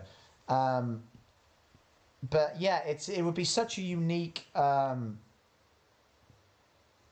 it's such a unique way of seeing it. It would be awesome. Um, um, it's yeah, it's I personally like. Oh, hang on. King 5942 just said, "Did you know Daisy Ridley just went to Lucasfilm recently about returning as Rey? I'm not excited about it because of how she was written. Am I the only one who is a sexist about Rey? Meaning she shouldn't be the first. Meaning she shouldn't be the first long lost Jedi. I don't know what you mean by the first long lost Jedi. Could you elaborate on that? I don't know what that means. Um, if if you don't like Rey because she was a poorly written or underdeveloped character, or you just weren't satisfied with her character arc, that isn't I wouldn't say that's sexist because that's more having a problem with the writing. It would only be um, it would only be sexist if you don't like Rey just because she's a girl or because she's female, or But again, that's only if that's only if that were the case. I'm not even saying that's the case. You know what I mean. That's the difference. So if you don't like her because she was poorly written, that isn't. I wouldn't say that's necessarily sexist. As long as you gave her a chance and didn't care that she was female. You know what I mean? Like, so, like for me personally, I've got nothing but respect and love for Daisy Ridley. I think she's great. I think she's beautiful. I think she played the hell out of the character she was given. The character of Rey, she had the behavior of a Jedi. She was kind, selfless. She was on this. She was uncommonly kind, considering she grew up on a desert world, and she saved BB-8, and she could have traded him off for food, but she didn't. She's a hero. That doesn't mean she had an interesting arc. She didn't. In the first film, she learns about the Force and picks it up pretty damn quickly, but whatever. But then in the second film for me is what kind of ruins her as an interesting character. I'm sad to report, because in any arc, especially since Star Wars was always planned as a trilogy, and the sequels now, in any trilogy, if there was ever a time for a character to suffer a loss and you know and then have to pick themselves up, it's the middle. It is the middle, not the start, not the end. The middle. That makes the most sense. But Rey didn't have that in the Last Jedi. She never really lost, or if she did, because the Resistance lost. But if they did that, that just wasn't on her. She didn't really make a mistake. She didn't there was nothing for her to overcome in that film, and that's what bothers me, because she deserved that, because that would have made her a more complex character. In Luke's second film, he ignores Yoda's advice, rushes in to fight Vader, loses an arm, loses Han, is unable to save him, and learns that Vader is his father, and loses connection with Obi-Wan. So that is just it's a loss. It's a loss time and time again. He has a robotic arm and he has to stare sadly through a window because he's lost, and that is a real blow and a defeat. Now let's talk about Anakin's middle film. One of the things I wish the prequels never did was start Anakin off as a 9-year-old boy. I think if they started with Attack of the Clones, the following film could have been in the middle of the Clone Wars, and that could have been that could have been Anakin's loss then and there, but whatever. The point is, he still had a loss in his second film. His loss was his arrogance and his misplaced trust in the Jedi, in a sense, because of them, his mother was captured and he was unable to save her in time, and because of his arrogance throughout the film, he keeps saying to Padme, "Oh, Obi-Wan's holding me back. I'm so much better than him." Because of his hothead temper, he's unable to capture Dooku and loses his arm, and also he loses his temper and kills a bunch of Tuskens, which is really going to significantly pull him to the dark side. So that is a loss again: loss of arm, loss of his mother, sort of disillusionment with his master. That is a loss. But Rey didn't have that. And that sucks. Rey didn't get to have that. Because everything about her suffering a personal loss because of her wrong ideals or her impatience got rectified immediately. Think about it. In the prequels, Hayden learns that the Jedi aren't as glamorous as he thought, and that's why he leaves them, because they're so hypocritical, and Obi-Wan allowed his mum to die and things like that. That's why he leaves. So he's disillusioned with them to the point that he quits. And with Luke, he becomes disillusioned with the Jedi once he finds out Vader's his dad, and he loses his connection with Force ghosts, because he's he's no longer at peace, and he spends a year away just to come back to himself and stuff. And it's only once he meets Yoda and he calms down that Obi-Wan reappears. But Rey, she finds out that Luke tried to kill tried to kill Kylo because of his he has a Force vision, and then his instincts, his dark side tendencies that run in the family, his instincts were to kill the next Vader, but and because of that, Kylo leaves, blah blah. But so Rey finds this out and she's horrified for 10 seconds, but then she's kneeling next to him and she's like, "No, listen, I can save Kylo. I'm gonna go get him." You know what I mean? I'm surprised you didn't just tell Luke to F off and disappear. Characters need to make personal mistakes. What was Rey's mistake in The Last Jedi? The only mistake she made was thinking Kylo could be saved. But that is not really on her, is it? It's not really her fault that Kylo is his own person. It doesn't work that way. She didn't cause him to turn to the dark side in the first place. So that was what she's missing. And don't get me wrong, I am sure now, if she returns to Star Wars, she will be given more interesting things. But I just think, as far as the trilogy goes, they buggered it. They really fucked it up big time. Imagine not knowing how your trilogy's going to end. The Last Jedi spent a lot of its time undoing things that happened in The Force Awakens. Rey meets Luke, the Last Jedi, wearing his white robes, gives him the lightsaber. No, he no longer wears white robes. He throws the lightsaber away. Big mistake. And then The Rise of Skywalker undoes everything The Last Jedi does. Oh, Kylo Ren got rid of his mask because he's his own man. No, now he's... the mask is back. Oh dear.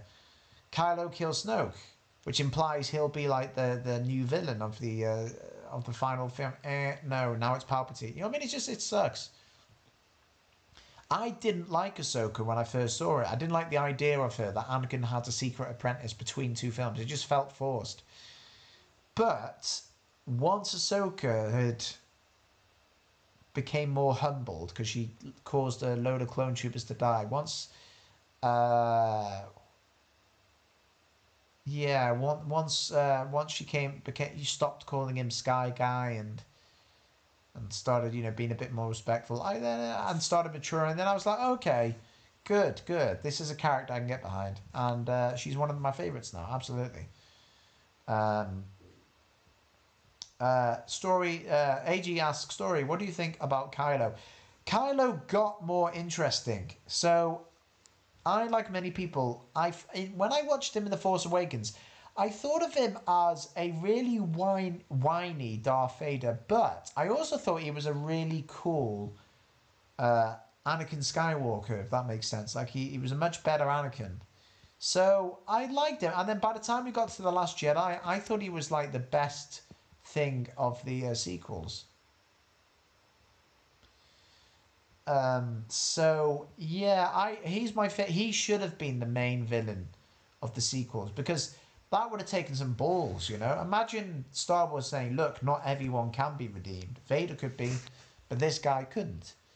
That would have been epic. Personally, I think Rey should have been a Kenobi because what Star Wars is really saying is the only reason Obi-Wan is relevant to the story is because he trained Anakin and then Luke, right? But once the sequels came, he's no longer important. And I hate that.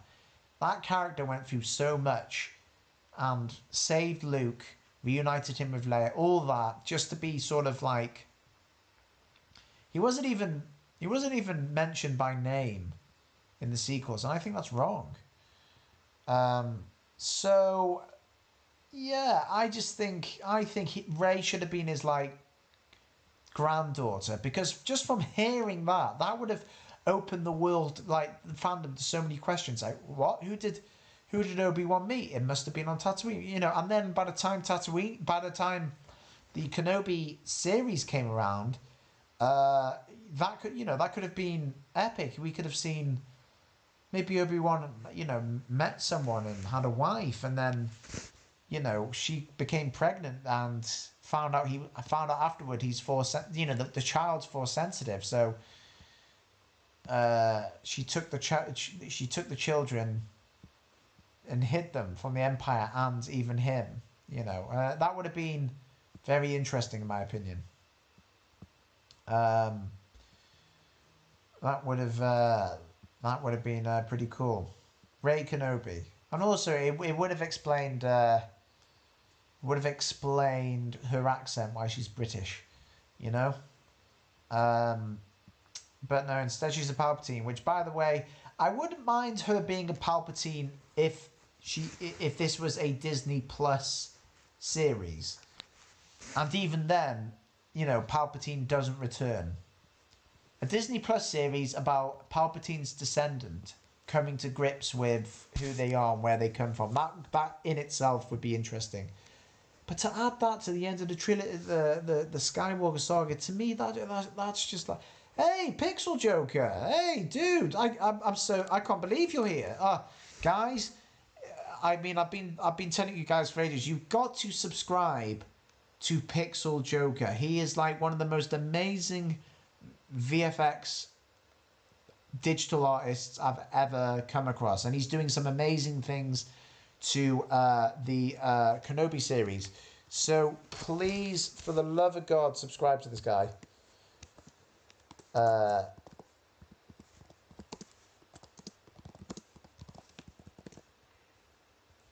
He is awesome. He says the best thing about Ahsoka is that we still have a character with deep personal connection to Darth Vader / Anakin, untainted by the events of Star Wars, with a lot of potential for future storytelling. Yes, and that should have been the same. You know what I'm thinking about the sequel trilogy? I think Disney should have done something a bit more radical, and perhaps had it a bit further along into the future, where like all the characters are dead, and Force spirits. And this isn't just like grandchildren following their grandfather's Like I'm talking great grandchildren or great great grandchildren. You know, like because one thing I like is Cade Skywalker, which is he's a descendant of either Luke or Anakin's, and you don't even know how he is. He just is, and like he just tries to avoid his family tree of the Darth Vader thing and the Jedi thing. So it's cool. Like it's cool not having to worry about parents and just knowing that he's a descendant. That's what I think the sequel should have done. King5942 says, and how's it going with the edits you promise you're going to release soon? Yeah,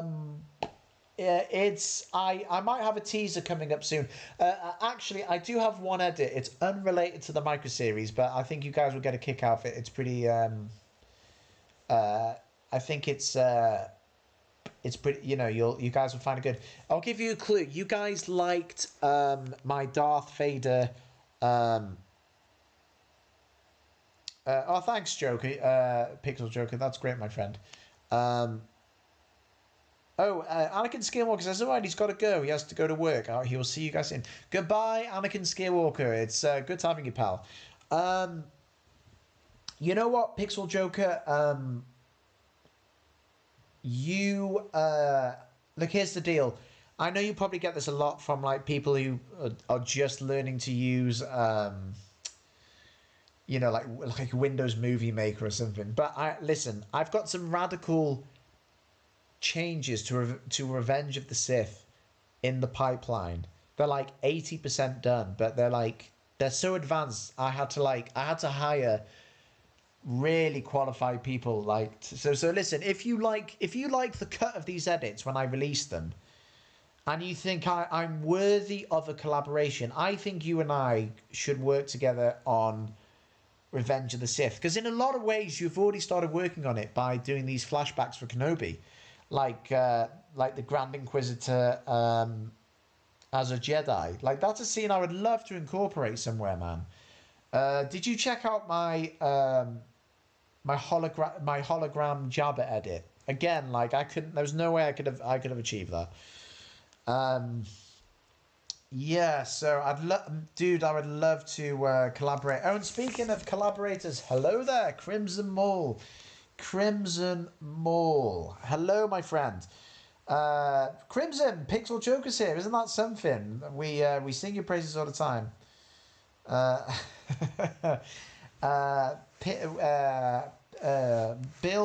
Berlin Bill Peters says, all right, Grand Moff, collaborate with me on Warzone. Yes, Will is a mate of mine who wants me to come on Call of Duty.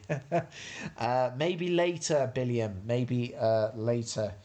At the moment, though, I am enjoying myself, Phil. I am in the flux of this live stream. Yes. I'll tell you what was funny. I was on TikTok last night, and I could not stop laughing. I mean, this just shows how shit my humour is.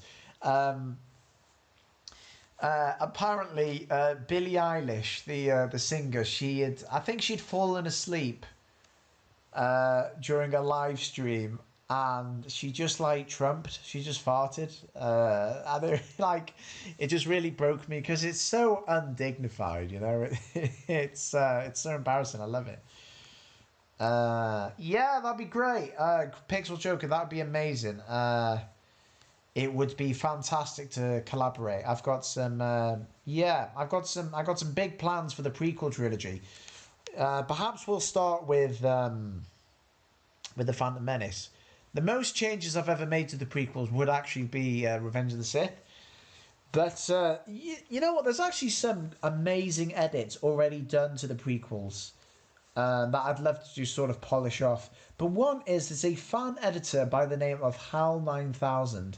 And what Hal did was he utilized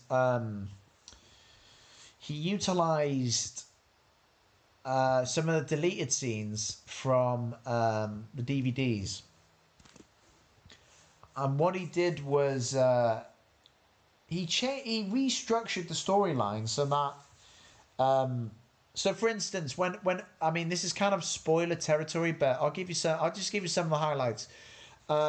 Instead of Obi-Wan having to play detective and, you know, going to the Jedi archives, and then going to Dex's diner to find out about Camino. When the alien gets killed by Jango Fett, her last words are now like Camino, and that's enough for him to just send him there. That cuts so much of the screen time down. Meanwhile, Anakin meets Padme's parents on Naboo now, and it's cool that we explore Padme's sort of family, because it later it serves as a greater contrast to Anakin's upbringing, you know, of Luke and Leia, you know, it's that sort of dynamic. So it's HAL 9000 really did a good fix.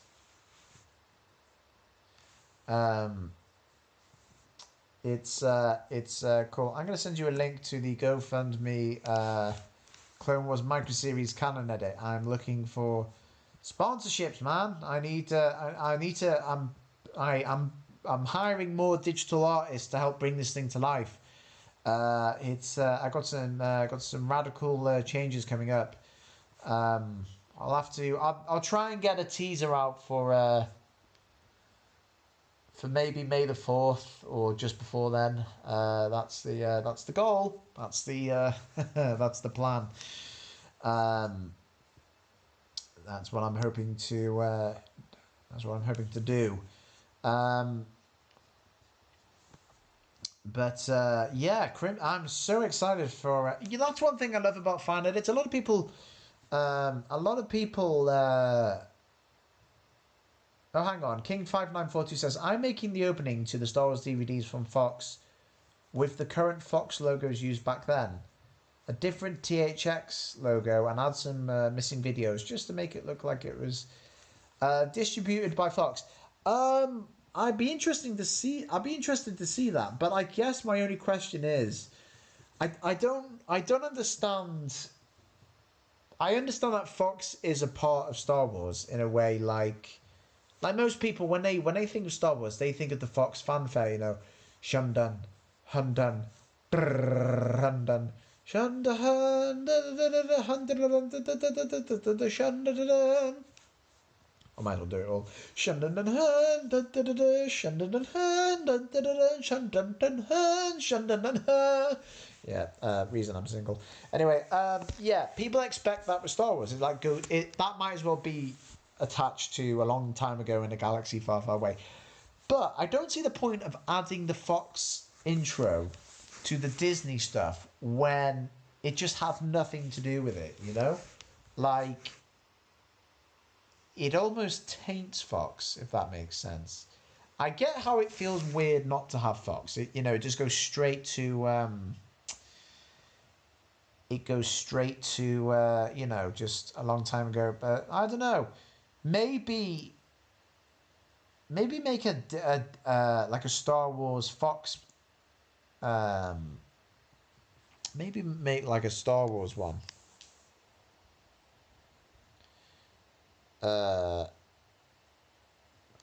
Pixel Joker. I've got what have I got? I've got Topaz Labs, which is an AI enhancing upscaler software. So maybe I could upscale. I mean, I think there's a guy on YouTube called Mecha Salesman.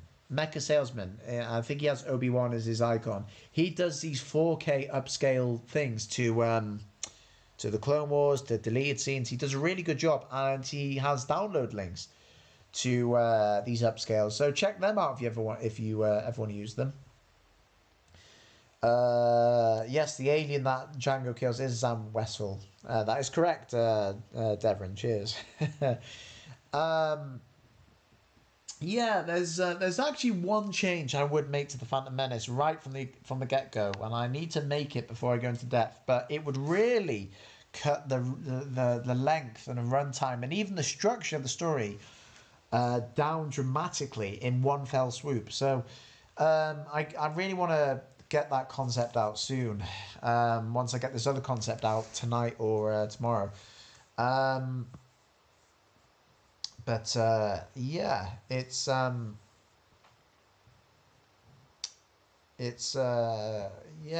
some fan edits out there that are really cool.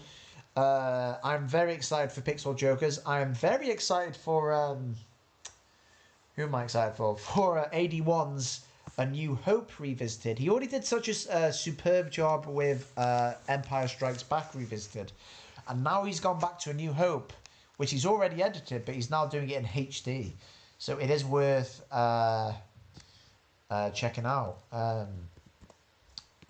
Gandalf Funko Pop.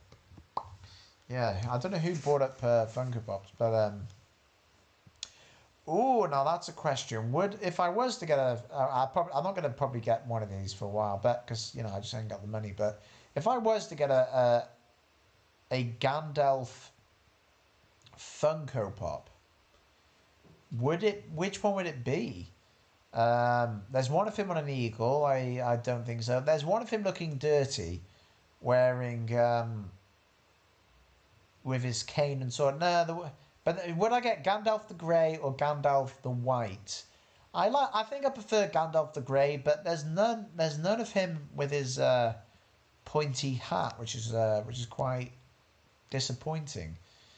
Let me see. I'm gonna Google it. I'm just gonna Google it. Gandalf. The first result is Gandalf's pipeweed. Gandalf Funko Pop with hat. See, it's obviously a common want. Oh man, none of these have a hat. Are you kidding me? Oh no, there is one. You know what the problem is? There's a Gandalf with the hat, and there's a Gandalf without the hat where he looks filthy. I want like a compromise. I want the filthy filthy Gandalf to have a hat. That's what I want. Because the other one looks too damn clean. He's Gandalf the Wandering Wizard. Wandering as in wandering, getting filthy, and probably not having a bath. Alfred Newman's theme will be used instead of John Williams' version, by the way. I don't know who Alfred Newman is, so I'll have to check him out. Crimson Mole says, I hope the first digital camera... No, sorry, he goes, I mean, the first digital camera was actually pretty good for 2002. They were in 2K resolution. The problem is that the deleted scenes were only available on DVD. Of which that really sucks. Indeed. But yes, as I was saying, and as King5942 says, Mecha Salesman has made awesome Star Wars fan edits. Story, will you have a watch party of his extended editions of the Star Wars films? At some point. Perhaps. Maybe. I don't know. I haven't thought about my next watch party. I think the next one I'd like to watch is A New Hope. That's the next one. We'll have a watch party of that. Actually, maybe we'll watch... I think maybe if we wait a bit and I find out when, maybe we could watch 81's Revisited A New Hope. That would be pretty sweet, in my opinion. Nate says he played Renegade Squadron on PSP today. PSP reminded me of when I used to play it years ago, just like back in the day. Oh, Nate, that is so funny because, yes, Nate, when you said Renegade Squadron, I was thinking of the times I used to play with my cousin. My cousin is a huge Star Wars fan. I grew up watching the prequels with him. We used to stay the night at each other's house, watch The Phantom Menace, and we used to play Renegade Squadron together. And and I just realised that you are he. Yes, Nate is my relative, although that's not his real name. It's an alias. But I have made references to my cousin in one of my edits. If you re-listen to, I do these after credit edits to the Star Wars films. It's like I've given them an additional scene, but audio wise. And one of them in the Force Awakens after credit edit I made. one of the one of the First Order characters that I reference is someone called Major Nathan, and that is a reference to my cousin Nate. So it's good because usually Nate usually misses my live streams, and he enjoys them. Weirdly enough, he's not just been playing. He enjoys my live streams, but he listens to them after the fact. So it's good to have you at once at the time. In fact, I heard my phone vibrating before, so I assume these are going to be messages from him. But he likes listening to these live streams, almost like a bedtime, like listening to an audiobook. So maybe I should speak in a more posher voice. So, okay, now, folks, if we are now chapter 5. You're listening to Star Wars Story. It's Friday night. I hope you're settled. Have a nice drink of hot cocoa. Lie down in that bath. Light a candle. And enjoy. You're listening to the Star Wars audio drama. Yeah, in fact, maybe I should do a Star Wars audio drama. I'll do all of the characters. I'll do all of the characters. So okay, here we go. So this is episode 1 of Star Wars Stories audio drama. Okay. A long time ago, in a galaxy far, far away. Yeah, I'm sorry. The Fox fanfare is not present anymore. Star Wars episode 7.5. The Force Awakens: How It Should Have Been. Luke Skywalker is no longer the last Jedi. He never was. He and a few others have escaped the clutches of the Yuzhong Von alien force. Oh fuck it! I don't have the will. Okay, let's just start the drama. Okay. A blast door opens. A fan beloved astromech droid enters the shot, and the audience goes wild. Yes, now that Disney have bought Star Wars, laughter tracks and things were also in there. The bin on wheels, the garbage can on wheels beeps. Oh, I don't know. R2-D2, I don't care that you are a bisexual robot. This is no time to talk about your personal life. Master Luke wants us to deliver this message, even though this sounds exactly like the same plot of A New Hope. Just then,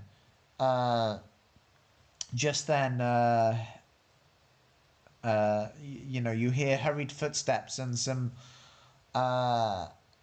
aliens are blasting at them. Pew, pew, pew, pew. Oh, you gotta, Wookiee. Just then, a big hairy carpet enters the scene. Can't do it, my throat's getting. And then Harrison Ford arrives wearing a gold bikini, barely covering his genitalia. Chewie, we're not home. But just then, Princess Leia enters. Also enters the shot. Leia is jacked. She is huge. She could bench 20 jabbers. She's wearing a wife beater and has a mustache and really short hair. Her new name is Princess Gary. Prince Gary. Prince Labe. And she's like, oi, hand. Gives a hand. And they start fighting these aliens, and then, I can't be arsed with this. And then the ghost of Anakin, who's both young and old for some reason, comes in, and he goes, I don't like sand. And then everyone dies at the end, and I've just earned 1 billion at the box office. I can't do this shit. I might write a more concise parody drama though, just for you guys. How do you think about that? That'd be good. I might get Nate. Onto that because he's currently doing an apprenticeship at a very prestigious media firm, and I think that's what that Nate. If you're still here, you should help me do these radio dramas. We can do them once a week. King 5742 says, also, does Sam Worthington look similar to Sam Witwer? I think Worthington might be a live action star killer, like Rosario is live action Ahsoka and Ashley is animated. So yeah, I don't know what Sam Worthington looks like anymore because I've only seen him recently in Avatar 2, and obviously he's got CGI. He's probably been de-aged. If they de-age him a bit, I think he could give it a go.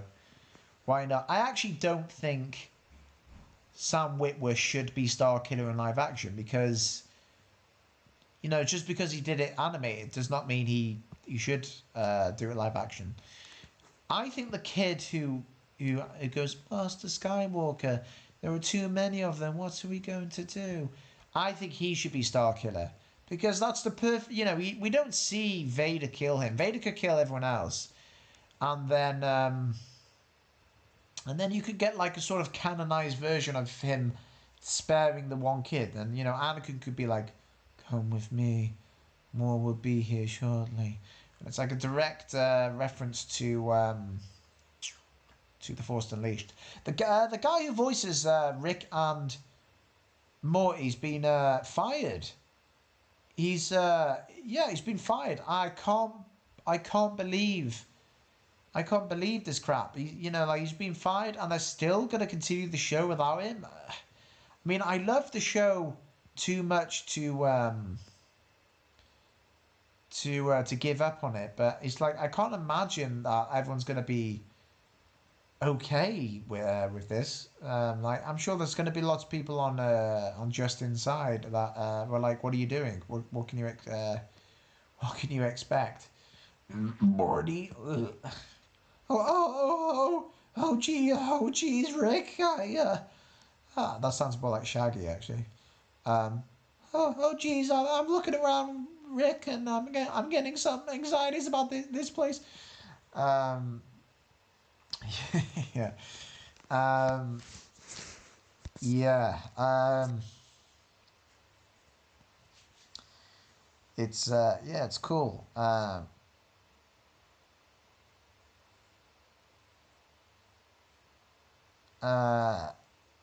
have watched the first Avatar. But I watched the second one more recently.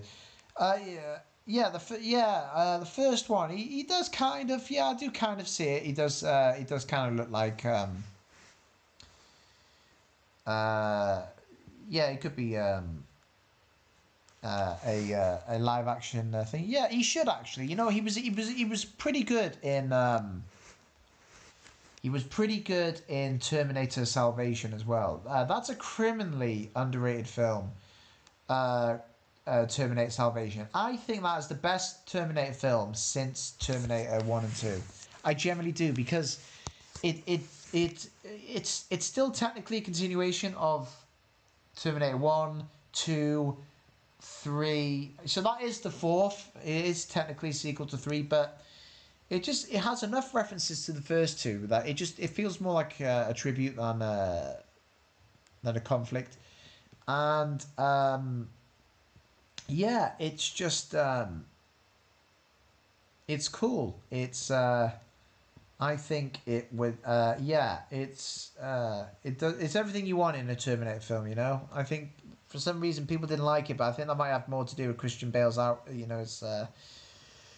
his outburst. But that'd be that would be cool. That's a point actually. Does anyone have any fan casting? Who would you like to see as as your favorite characters in live action?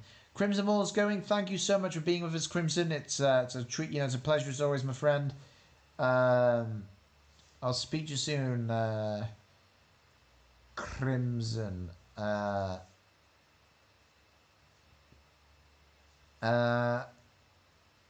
Hulval, as I say in my native tongue. That's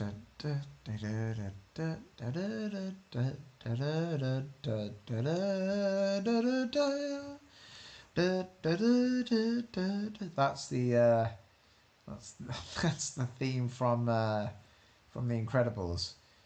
Actually, the guy who composed the music for The Incredibles, I forget his name, but he did the soundtrack for Rogue One. So I'm glad he's done a few Star Wars projects. I think now it's good. Actually, there's a guy on YouTube. I forget his name, but he does these really good covers of some of the unreleased Clone Wars music, or even some of the released ones. And he's currently He's making one track for me. Yeah, he's doing a music track for me that which is from the Clone Wars, which they never released. And as soon as I think he's getting me this track for next week, and I can finally add it to this one scene. I'm actually extending a scene from Revenge of the Sith. So I think you guys will like it. It will, it'll be really good. It would be kick ass.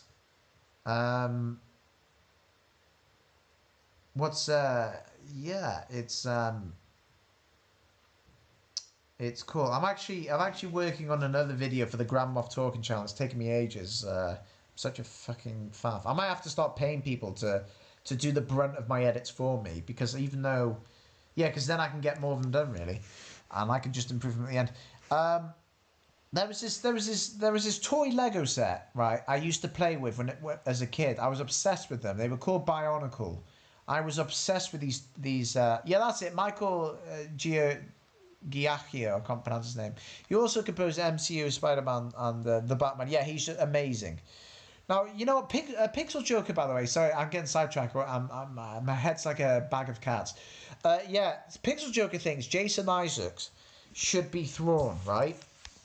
And here's the thing. I'm not being funny. There is no way that the illustration they did for Thrawn on the Thrawn novels, there is no way he's not based on Jason Isaacs. There is absolutely no way that it's not based on him, which I find nuts, because if it is based on him, I think they've changed it enough that he won't get a penny from that. But it's clearly based on Jason Isaacs, and it's nuts. It's kind of like how the girl from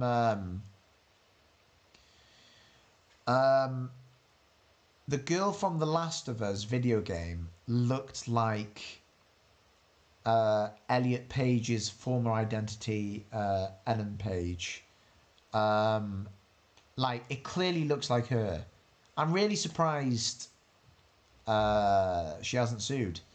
It's just so her. I actually thought for many years, because I've never played the game, I was convinced that it was her. That, you know, that maybe they just motion captured her or something, you know. That has to be. I think it could be. I think they should make him into Jason Isaacs, because even though he voiced the Grand Inquisitor in Star Wars Rebels, they got someone else to do him in live action, so it's fine. As long as he talks more sort of soulless, because the Grand Inquisitor has quite a flavorful voice. You know what, Pixel Joker? I'm in an awkward situation, because actually I won't bring it up here. I'll have a laugh. I'll talk to you about it on Discord. It's nothing actually problematic. Forget I said anything. Because I'm trying to be I'm trying to be diplomatic. But yeah, the point is, Grand Inquisitor in Rebels, yes, it's more flavorful voice in Rebels. He's like, is that all? He's like, there are some things far more frightening than death. Or like, is that all you've got, my boy? It's just like, tell me, Jedi, how did you survive Order 66? And then the live action one in Kenobi was like, there's nothing like revenge that that gives you the will to live. And it's like, it's a different voice. It's an entirely different voice. So since they're doing it that way, I think if Jason Isaacs got the gig, and I think he would be brilliant. If he got the gig of Grand Inquisitor, he should just talk different than he did to Grand Inquisitor in Rebels. Yeah, he should be Thrawn. You know who could voice Thrawn, but maybe not play him because I mean, mind you, I think if they gave him the right prosthetics, maybe, but I think he might be a bit too on the young side. The guy who played not Theon Greyjoy. Is it Theon Greyjoy? The guy from Game of Thrones who hang on. Theon Greyjoy. No, it's not him. Who captures him? Who captures Theon? Oh, he's Welsh. That's cool. I didn't realise that this guy I'm thinking of, Iwan Rheon, is Welsh. It's nice that I'm a fellow Welsh actor. Excellent. Yeah, he played Ramsay Bolton. I think he's got the voice for Grand Adverthon. He had this, this posh sort of, you do look like Theon Greyjoy. That kind of thing. He has that eloquence about it. It's cool. Good for, yeah. I think he that's the thing. I can't visualize him playing the Grand Inquisitor, but a lot of people couldn't visualize Robert Pattinson as Batman, and he nailed it. So I've got an open mind, and also I want more Welsh actors in Star Wars. I want any Welsh actor in Star Wars. I don't know if it's happened. But yep. You know what? If I do go to Star Wars Celebration, there is one question that I'm gonna ask the panel if I get the opportunity to, because I think last time I went there, they had they let audiences sort of line up for Q&A and stuff. If I get the opportunity, what I would love to ask, like Filoni or D. Bradley Baker, anyone who's in the loop, who'd be able to pass along this message to the chain of command, is can we see any live action clone, even if it's like a background clone, to be dubbed in D. Bradley Baker's voice rather than Tamora Morrison's? Because if they do that, if they just do this one small thing, this will confirm my headcanon belief that D. Bradley Baker is not a replacement for Tamora Morrison in the animated series, but it's like they coexist. They don't conflict, they don't contradict, they coexist. And the thing is, in both the Legends material and the canon, Star Wars has done this before. They've like, okay, look, I know it's a bit hazy when it comes to Star Wars video games, because in the video games, then they're usually not canon anyway, right? Because it's a video game with different outcomes, and you can kill your own teammates and things like that. But in the original Battlefront 2 game, when they first explored the 501st, you played Tamora Morrison, but when you play Clone Troopers, it isn't his voice you're hearing necessarily. It's like American voices, like, yeah, you got it, or watch those wrist rockets and things like that.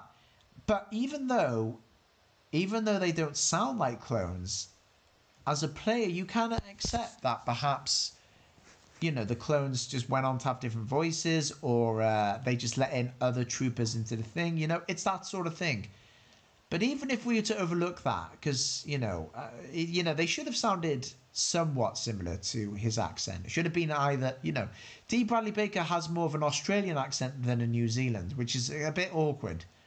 But in the Clone Wars 3D animated show, we get somewhat of an excuse for this, that as the clones sort of scatter into different regions, different battalions, they have these regional accents. Or it's also to do with the fact that they want to be different, to have a bit of self-identity. So instead of their serial numbers, they get names, and with these names perhaps comes their own interpretation of their own unique accent. I mean, Cut Up was a clone who had never left Camino, who had this like Scot-Irish accent. But it's like, why? Why would he have that accent? He had the same, programming and upbringing as everyone else. It's more of a self-identity thing. He just wants to have his uniqueness.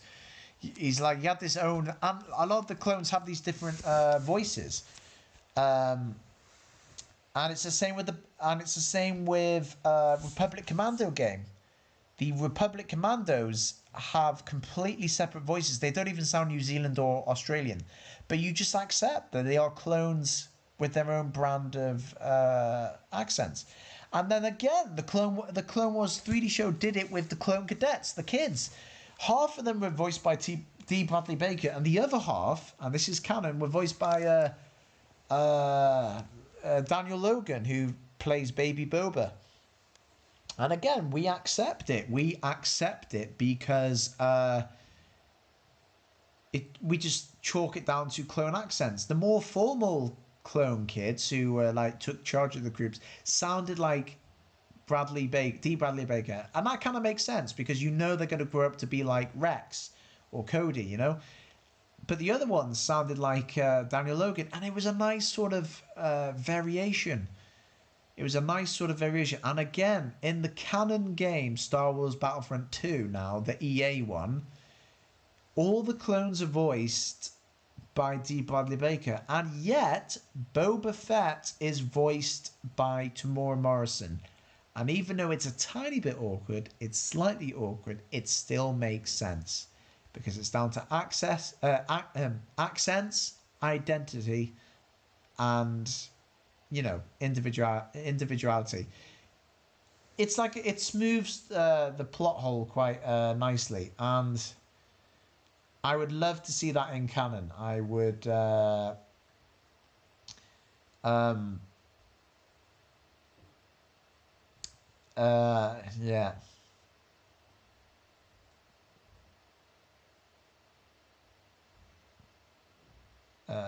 Sorry, one second. I'm just replying to a text. Yeah. Hang on.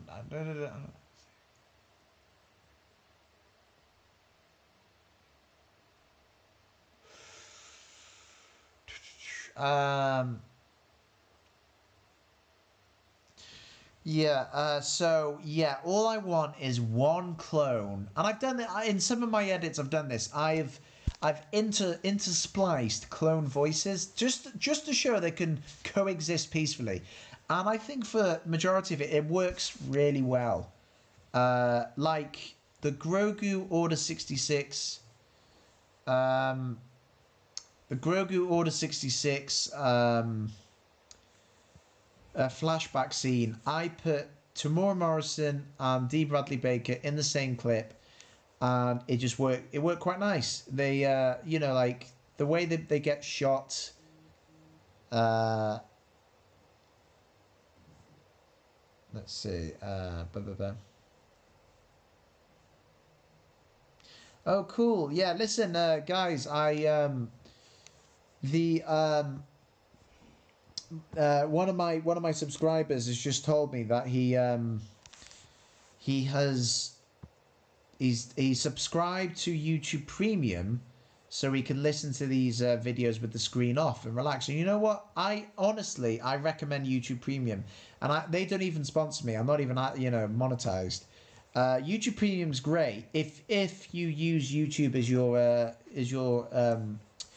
your source of entertainment. So it's exactly the same as Spotify. But the difference is, I can watch videos without any pop-ups at all. No more like one advert or two adverts. I love YouTube Premium, and because I'm a student, I get a student discount. So I recommend them because I like to listen to music when I sleep because my brain's all hyperactive, and it's nice listening to them with the screen off. Because what I used to have to do was listen to music with the screen on, with the brightness on low, with like things on top of my phone, and that eats away at the battery. And also then if I'd ever get an advert, it would like scare the shit out of me when I'm trying to sleep. So it's it's good.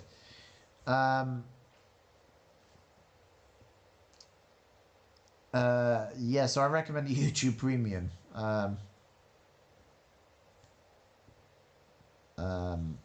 Don't be afraid. Don't be afraid. You know what I might start doing?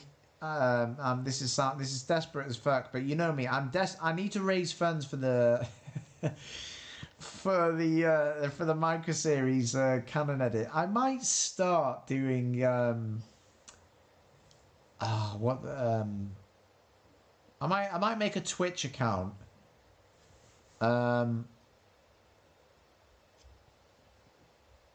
It doesn't even have to be Star Wars related. I might do a Twitch account and film myself asleep or something. You know when they do that? And the reason why is because they love people love paying for Twitch sounds that like wake up people. And so at the risk of losing my sleep, if it earns me a $5, I'll do it.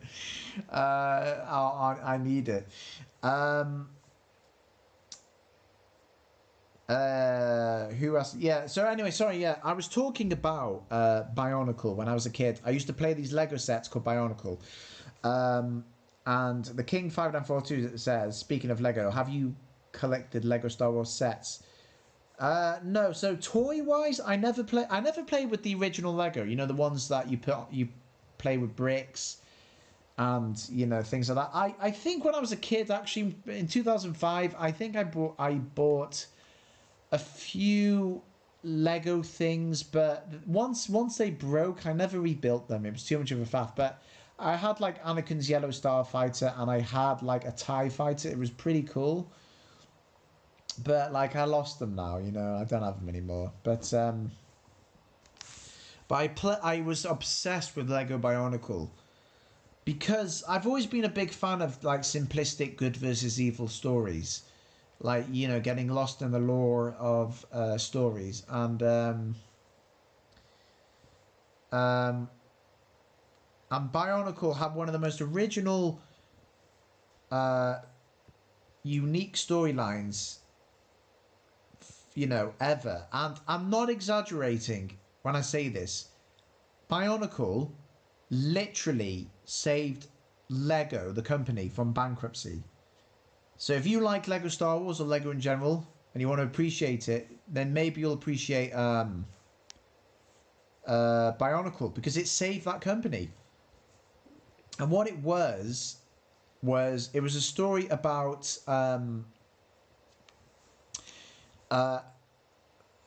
it was about a bunch of robots washing up on a tropical island. So that's, first of all, get your head around that. You got machines landing on a nice sort of an island full of nature. So quite contrasting elements, and they each the island had its own section with a different element. So like the island had an ice village, a jungle village, with a lava village, a water village, an earth village, a stone village. So it had like 6 villages, each representing earth, wind, fire, water, ice, uh, that sort of thing. Sorry, earth. First of all, for some reason, just to sell more toys, it had black Bionicle, so that was earth. It had brown Bionicle, that was stone. Even though, I mean, let's face it, earth and stone very similar. And then you got ice, which was white toys, and you got blue, which was water. And again, ice and water, they're so similar, they're practically having an affair. Then you had fire, which was red, and you had wind, that was green. I think that was all of them. Anyway, so these 6 heroes washed up these machines, and they're called their job was to protect the smaller sets that you could buy, the villagers, from like these aggressive wild animals, and against this dark entity who was at war with, I guess. That's the other thing. The story had the villagers worshipped a great spirit called Matanui, and the island was named Matanui after him.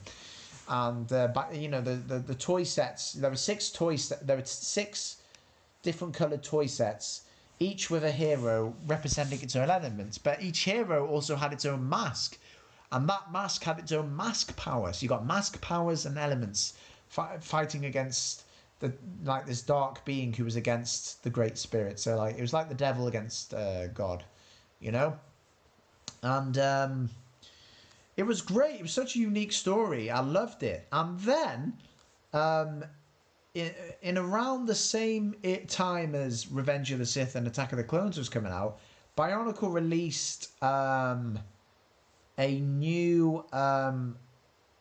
new island. So think of it, we've been following the 6 heroes and all this, on a tropical island. Now we were going to a new island, but this was an island city, so it's a more mechanical, artificial version of the first island called Metronui. And the reason I bring this up on a Star Wars channel is because Bionicle, for all its creative stories and originality, it released 2 movies which borrowed so heavily from Star Wars that even as a kid, I could, as much as I loved those films, I was kind of like, come on, really, they nicked, so I'm in the middle of making a video explaining the numerous amount of times those Bionicle movies ripped off Star Wars. There were so many things, and and the way I emphasize that it's a copy, it's copying it, is I actually describe the events of Bionicle and how and basically as I'm describing those events, I've got a side by side of Star Wars, So let me describe some of these events to you, and you'll get it in hand. Bionicle is about. The Bionicle 2. First of all, it's called the prequel film is called Bionicle 2, which makes no sense. Why would a prequel to the first one be called number 2? As in that, 2 shouldn't be after the first one if it's a prequel, Oh, hang on, I'm getting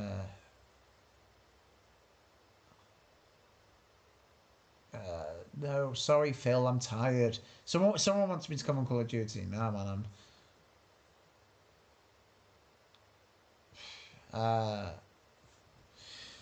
can't be arsed playing Warzone. I'm too fried, I can barely talk now as is.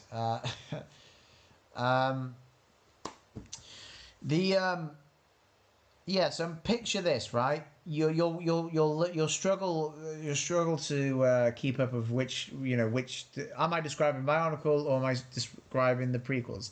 In this film, I'm thinking of all the heroes, the spiritual heroes of that universe, have been nearly wiped out. There's only a few left. They've been nearly wiped out. So one hero save like saves like basically mentors a young hero into, he can be the next hero, so he has spiritual powers. He will be the next knight. So he so but it's not just this Jedi like figure who has an interest in this young supposed chosen one.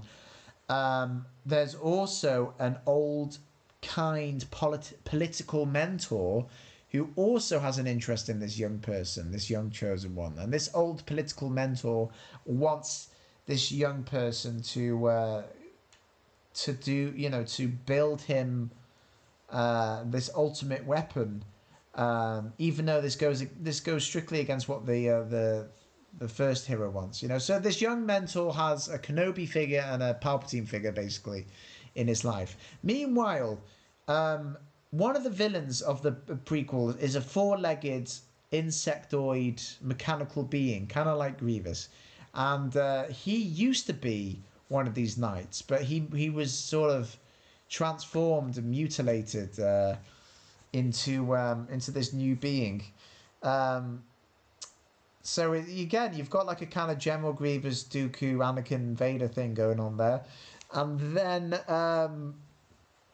then they at this arena full of spectators, the crowd turns against the heroes, and that's the other thing. This politician guy has commissioned his own sort of droid force, which is, it's funny. So yeah, the politician man has his own army of droids, and yet these droids serve the community. So again, you've got a clone droid sort of esque thing going on there, and also the villagers are disappearing. Something's making them disappear. What's going on? And it turns out that this old, kind, friendly mentor politician is actually the big dark side entity behind all of these disappearances and all the gladiator knights, their deaths. It's all him. It's all this guy, and also the chosen one figure who we've been watching keeps having these trippy visions of the future, and these visions of the future mess with him, and they cause him to do the wrong thing, cause him to go down the wrong path, and it's yeah, so that was Bionicle 2. Very, very similar to Attack of the Clones and Revenge of the Sith. But then Bionicle 3 comes along, and that is also similar to Attack of the Clones, but more Revenge of the Sith.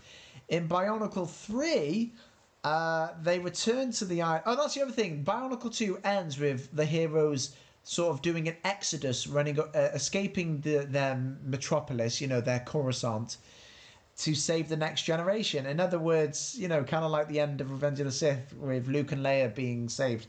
But in episode 3, whether we're thinking of Bionicle or Revenge of the Sith, Bionicle 3, episode 3, whatever, they return to the island, and basically the heroes get captured and mutilated and turned into these horrific creatures, and the chosen one gets, the venom that's in him causes him to turn against his friends, and his eye color changes color, and now he's on the dark side. He has a new mechanical hand.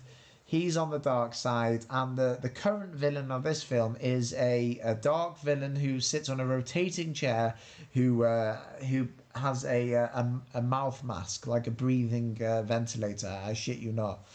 He's a big, tall, mechanical, Vader-looking villain. Anyway, the person that corrupts our chosen one, someone who seduces him, has not got his... My stomach just rumbled then. Has not got his best interest in mind. So she's like a Sith Lord in her own right. As she actually serves... the original Palpatine, who's communicating with her telepathically. So again, he's been seduced by promises of, this, that, and the other, of glory. The chosen one, he wants to rule over this island now and things like that. Eventually. Oh, and there's lines of dialogue which have been completely stolen from Star Wars. One of the lines of dialogue is one of his captors, the chosen, the fallen chosen one's captors. They're like, help us, and he goes, but that name means nothing to me now, and that is absolutely like completely lifted from Vader going, that name no longer has any meaning for me. And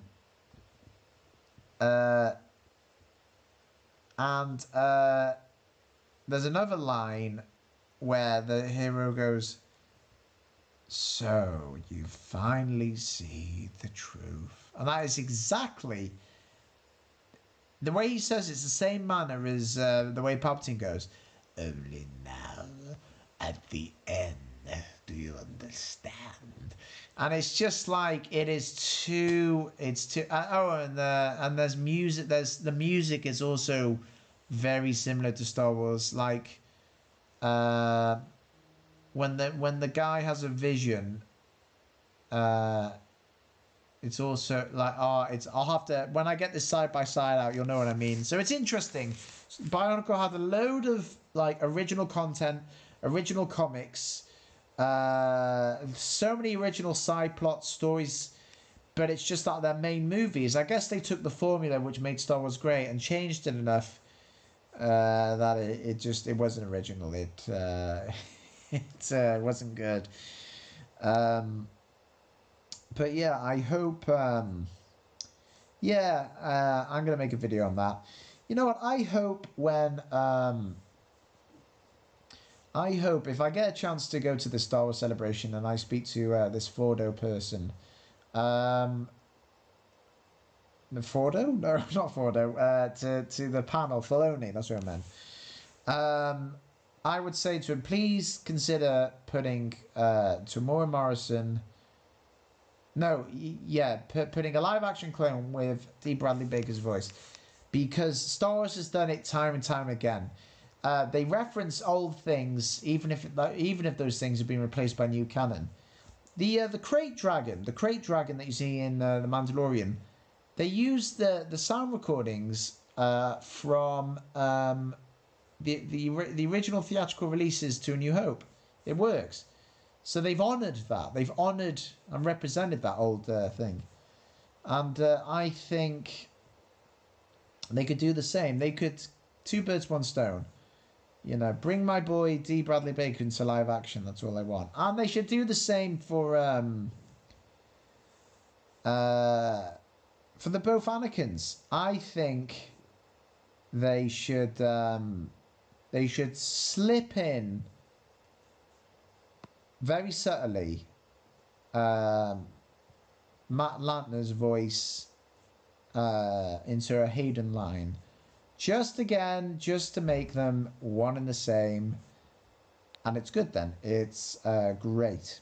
It would be awesome. That's what I think. How long have I been doing this thing for, I've been doing this live stream for 2.5 hours. This is good. This is good. This is good for me. I might make it 3. I don't know. How many people are left? That's the question. How many people we got here currently? I want to know. Friday night hangout. We have 3 watching. I don't. You know what's funny? I don't believe that. I don't believe that number, because it always changes. It always, like, you'll say 3, and then I'll look and it'll skyrocket to 7 or 8. Although I know that sounds tiny, but I don't know. The problem is I'm not on American time, I'm not on American time, so I think the majority of my subs would, like, I think my things would spike. Let me see. Let me read these comments. Devin Hassan says, it would be cool if D. Bradley Baker voiced Fordo. Ooh. In animation, yes. In my microseries edit, no. In my edit, he has to be Tamora Morrison, because, he's like the OG ARC Trooper, and Yeah, and also I think Morrison should voice the more in command troopers. So, but yeah, no, it would be cool, man. Definitely. King 5942 says, "Have you watched Stranger Things? Because I recently gave an idea for the micro series canon edition. If you haven't, spoilers. I'll have to have a look. I don't really, for all this talk about Discord, I don't really go on it often, other than my weekly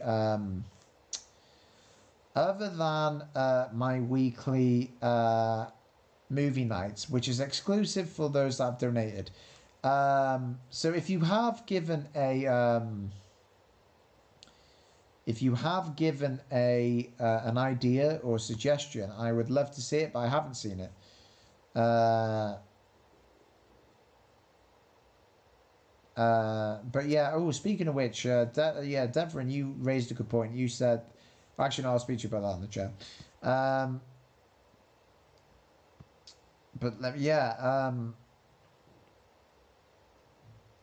Have you? Devon asks, have you ever played any classic games like the Game Boy Advance? Yes, I played. I played a lot of my Pokemon games for Game Boy Color on the Game Boy Advance.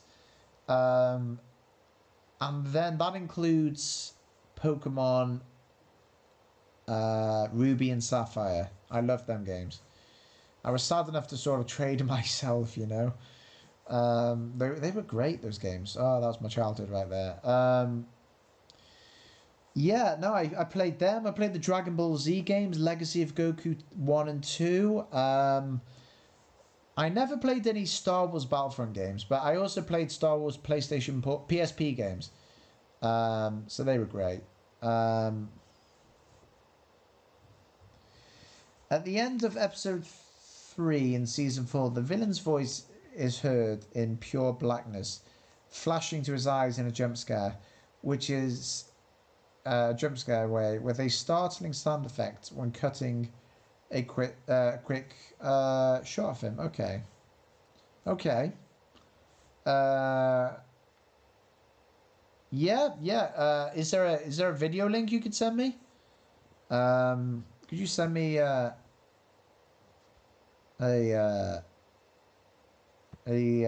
link to that? I would love to see it. Da, da, da, da, da. In the micro series at Anakin's vision towards the end, when he gets to Vader, you're talking about the cave vision? Yes. I am familiar with the cave vision. Of course, it's the vision on oh,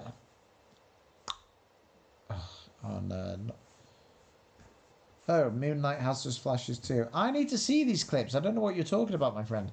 I need to check them out. Buh,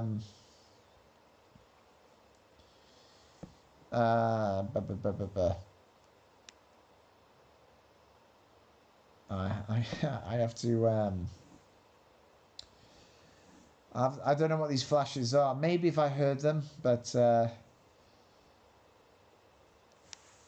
did think of having Vader say something in the K vision scene. Maybe, but again, I'm not close. I'm not close to that yet. I actually have a good Vader guy. His name is Ryan Golden. He did my Rogue One edit. He is phenomenal. He is outstanding.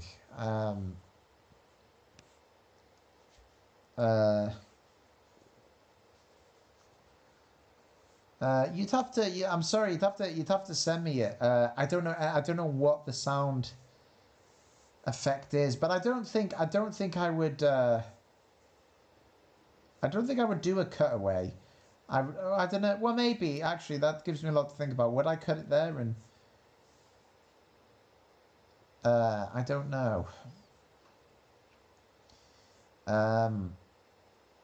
We'll have to see. Maybe that gives me a lot to think about. Maybe I'll do a jump scare. I'll have to watch the clip.